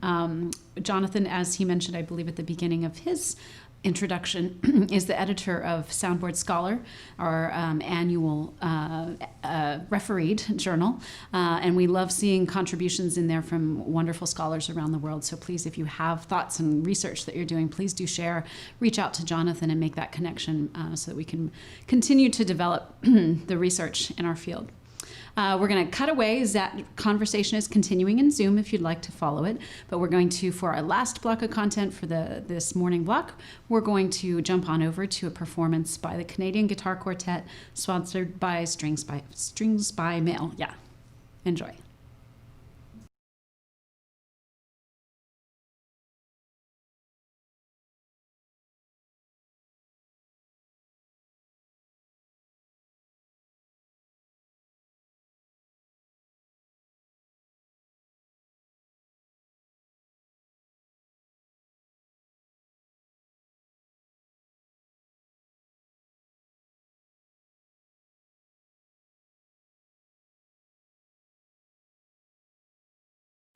Hi, my name is Yoshia DeYoung. Welcome to my workshop. Here I'm working on a guitar with European maple back and sides and a Swiss spruce double top with an Eastern white cedar inner layer and a Nomex core. I work in this shop with my husband Pat Hodgins, and together we'll be teaching guitar making courses starting this fall with a maximum of 2 students. Really missing seeing everyone at GFA and hope to see you all next year. Hello to all my GFA friends and guitar family. A special shout out to my Woodring family if you're watching. It is an honor to be a part of this year's online GFA festival, and I hope you're enjoying it. I want to welcome you guys to the Woodring guitar shop that we built 2 years ago. It's brand new, and I've been really enjoying building guitars in here. We also get to host concerts and master classes, and I can't wait to resume doing that once we start getting to more normalcy in life again. As you can see, I've been pretty busy building commissions, which is pretty awesome to have right now. And hopefully start some new ones in this fall. If you have any questions or want more information about my guitars, please visit my website at woodringguitars.com. And in the meantime, I want you guys to just stay healthy and safe, and I hope to see many of you soon. And I look forward to the 2021 GFA in Fullerton, California. Take care, everyone.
Hello, I'm Howard Wiseman. Welcome to our 2020 GFA booth. We're here to show you a fantastic, very light, very strong carbon fibre guitar case. And we had the pleasure of launching this last year at the GFA in Miami. The case is a joint venture between the previous owner of the Accord cases in Croatia, a friend of mine called Robert Schenk, and ourselves, Wiseman Cases here in London. We've got a fantastic offer for you as GFA members, 33% off as an introduction and a help for purchasing one of these lovely cases at this point. Why should you buy one of these cases? Why should you take advantage of this fantastic offer? Well, keep listening and we'll explain exactly why.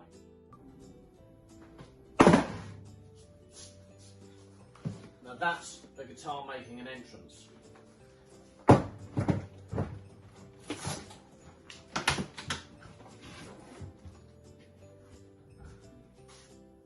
Just as it should be.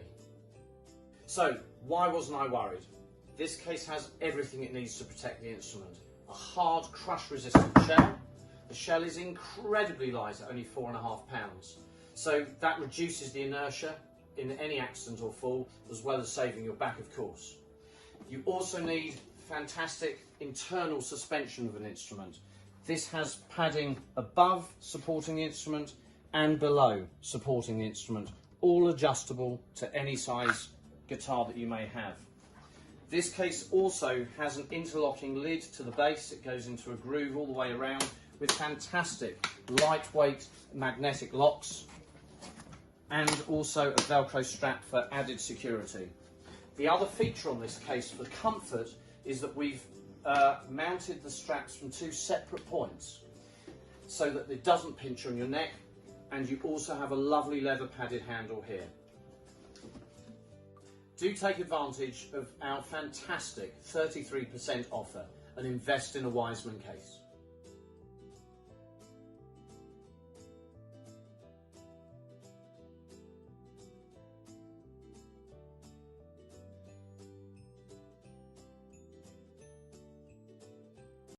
Hi, I'm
I play on the RC recital strings. These are in normal tension or in medium tension, and I like the strings because they have very rich and powerful basses and very warm yet very clear trebles. I used to have to mix two brands of strings together between my trebles and my basses to get the combination, so I like how I can just use one set and get the sound that I want. I also like how they feel under my fingers. The basses, so they are powerful, they don't feel stiff under my thumb, they have just the right amount of give. And the trebles, they have that elasticity that when I'm playing loud, I can really feel the strings before I pluck them. It also allows for the vibrato to be a little easier when the string is a bit more elastic.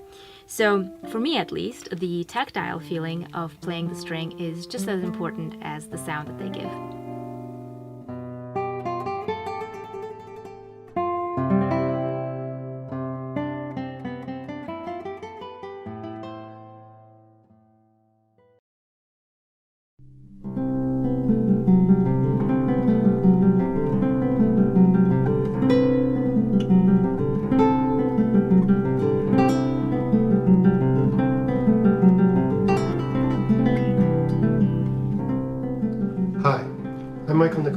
For over a decade, I've used RC strings exclusively on all my classical guitars.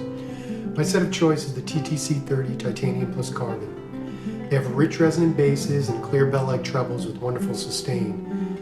The Carbon third string is especially nice, providing a smooth tombo transition between the wound basses and the top two treble strings.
My name is Petar Jankovic. I am a member of Petar and Daniel Guitar Duo. I have been using RC strings for several years and I like them a lot. I use primarily two sets. I use Dynamic White hard tension and Sonata regular tension. I use Sonata nylon set for my classical Ignacio Fleta guitar when I really want to have a pure classical guitar sound. And then when I'm playing with amplification, I like to use dynamic white because they have a little brightness to it, and yet they are soft and have a good sustain and good vibrato like regular nylon strings.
Hello, virtual audience. This is the Canadian Guitar Quartet's GFA 2020 virtual concert. My name is Louis Trepagny.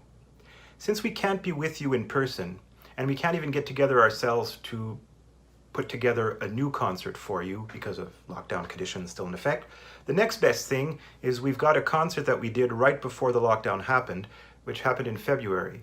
Now, this concert took place in Kitchener-Waterloo in Ontario, here in Canada, and it was in the home of a fellow named Jan Narveson. He's been holding house concerts in his home for the past 30 plus years, and anybody who's anybody in chamber music in Canada has played in this wonderful, intimate space. So on to the first piece. This is by Canadian composer Patrick Roux. Now, Patrick was a member of the Canadian Guitar Quartet from 1999, right in the beginning, to about 2010. Now, on the occasion of the group's 20th anniversary in 2019, we asked Patrick for a new piece. So, inspired by the Prelude, Fugue, and Allegro by Bach, Patrick wrote a new three-movement piece in which he takes three of his favorite composers, in order, Chopin, Piazzolla, and Bach, and writes a movement in tribute to that composer. So here is the third movement, the Allegro Trepidante, inspired by the music of Bach. We hope you enjoy.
name is Renaud Coutige-Gare, and I am the composer of this next piece.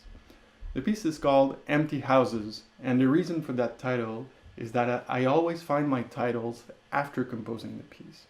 And I realized I had composed a very nostalgic piece. So I chose Empty Houses because it reminded me of all the older houses that I've lived at. So we are going to present here the first, third, and last movement of the piece. And I'll tell you a little bit of how I composed them. In the first and third movement, you'll hear moments where I gradually layer melodies on top of each other. And once we're all playing each our own melody, a new melody will emerge out of all the highest notes of our melodies.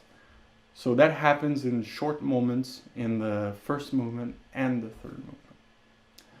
The third movement has a very fragile feeling because of all the harmonics and what I like to call the broken rhythms that I wrote in. In the last movement, I tried to go with a very energetic and fast pace. And what's funny about that movement is that it ends on an upbeat, and we quickly damp the strings, and it creates this moment of suspense where the public doesn't really know if the piece has ended.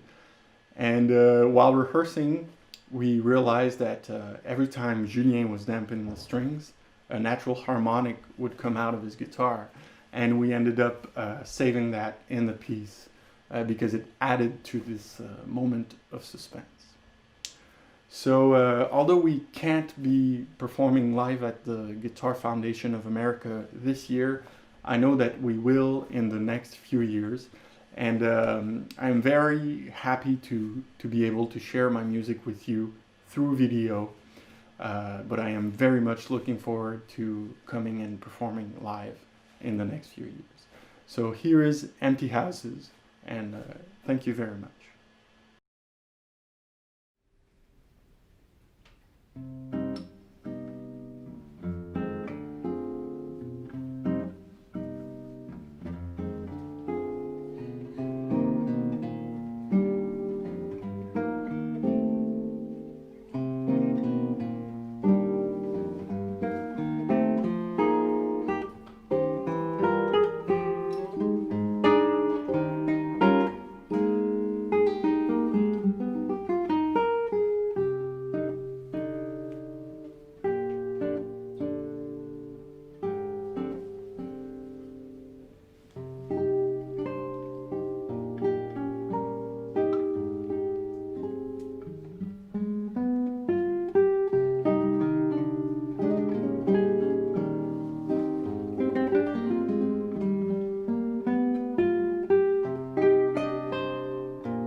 Hello everyone, I hope you are enjoying the music so far.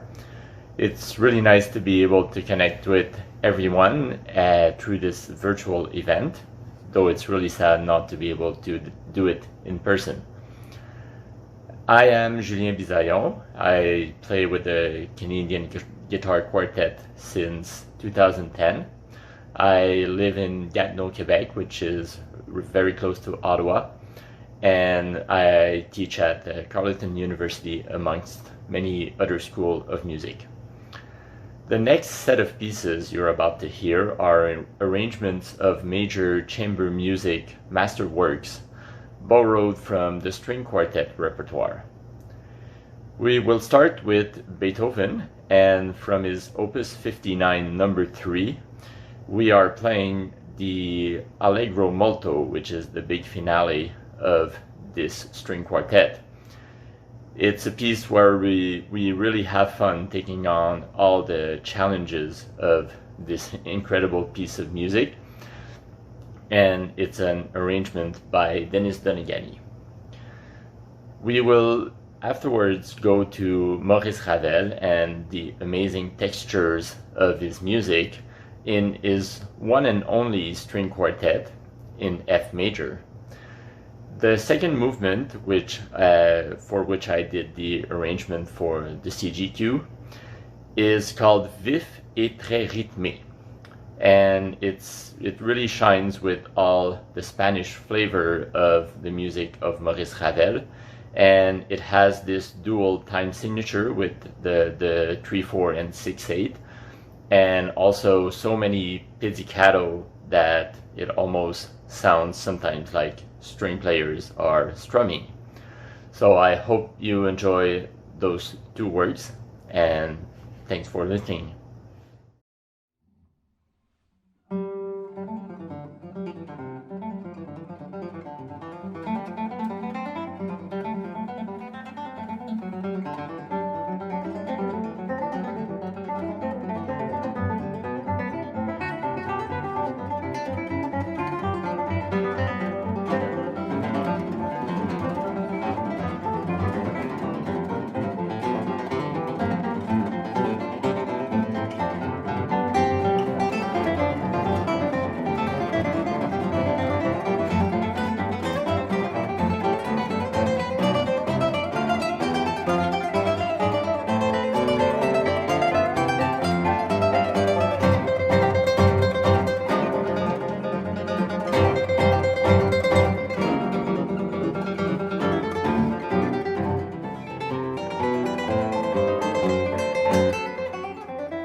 Three big hits coming up next, Manha de Carnaval and Hungarian Dances 1 and 5. The Bossa Nova standard by Luis Bonfa was first heard in the movie Orfeo Negro in 1959. It rapidly became an international success, and it played a big role in the popularity rise of Brazilian music in the 1960s, arranged by Louis Trepagny. As for Brahms' Hungarians, they need little introduction, having already been arranged for so many varied ensembles, some by Brahms himself, made it an easy pick for the quartet. Dances number 1 and 5 are based on Czardas, a type of traditional Hungarian folk dances, arranged by Denis Donigany and our own Louis Trepagny.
We've got one more piece to play, but first I'd like to stop and say thank you to the GFA team for putting all of this together.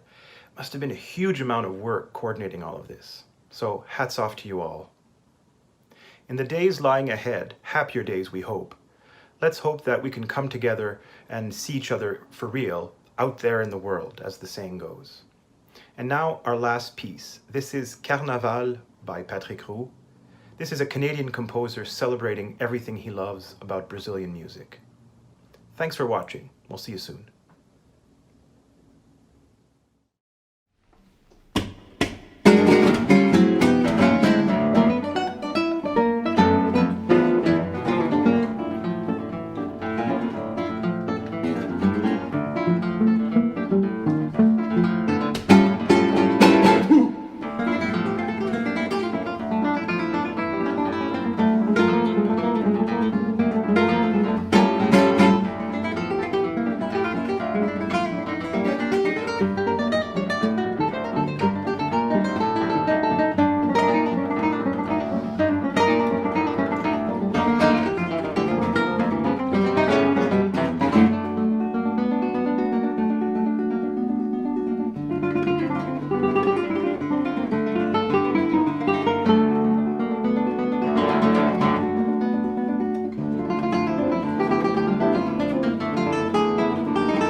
I play on the RC recital strings.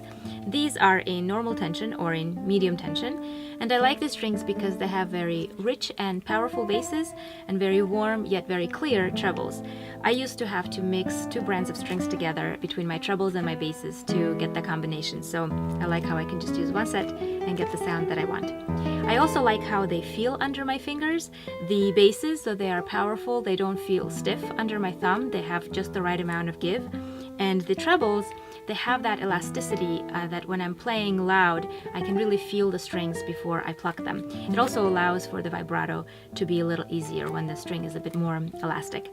So for me at least, the tactile feeling of playing the string is just as important as the sound that they give.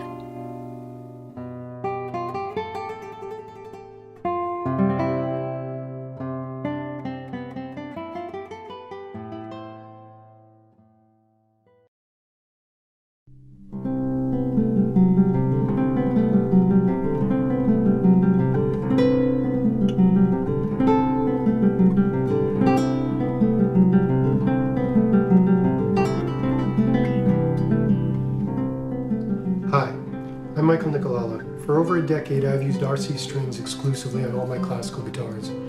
My set of choice is the TTC-30 Titanium plus Carbon. They have rich resonant basses and clear bell-like trebles with wonderful sustain. The Carbon third string is especially nice, providing a smooth tonal transition between the wound basses and the top two treble strings.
My name is Petar Jankovic. I am a member of Petar and Daniel Guitar Duo.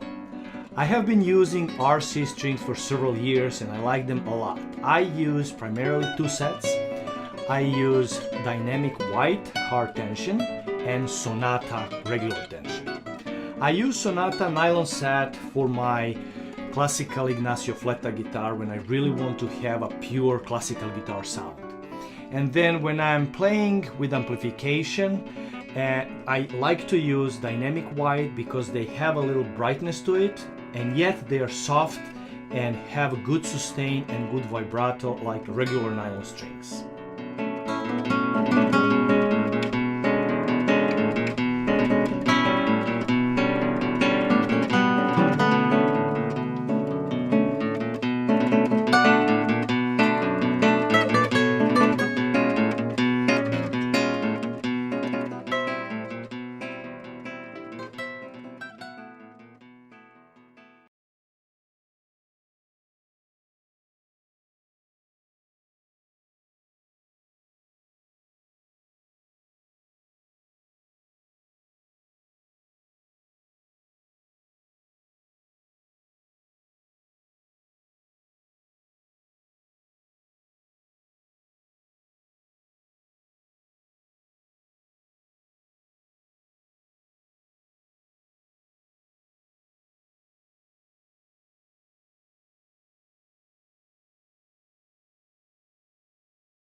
Hi there, and thank you so much for sticking with us for all of the events today. We've had some concerts, we've had some great lectures, technique workshops. We're going to take a short break, and we're going to be back at 3 p.m. Pacific time with Block 2. And we're going to have more performances and more lectures. Wouldn't be a GFA convention without them. So I'm here right now to introduce our encore performance of Lagrima. And today's mystery performer is Antigone Goni.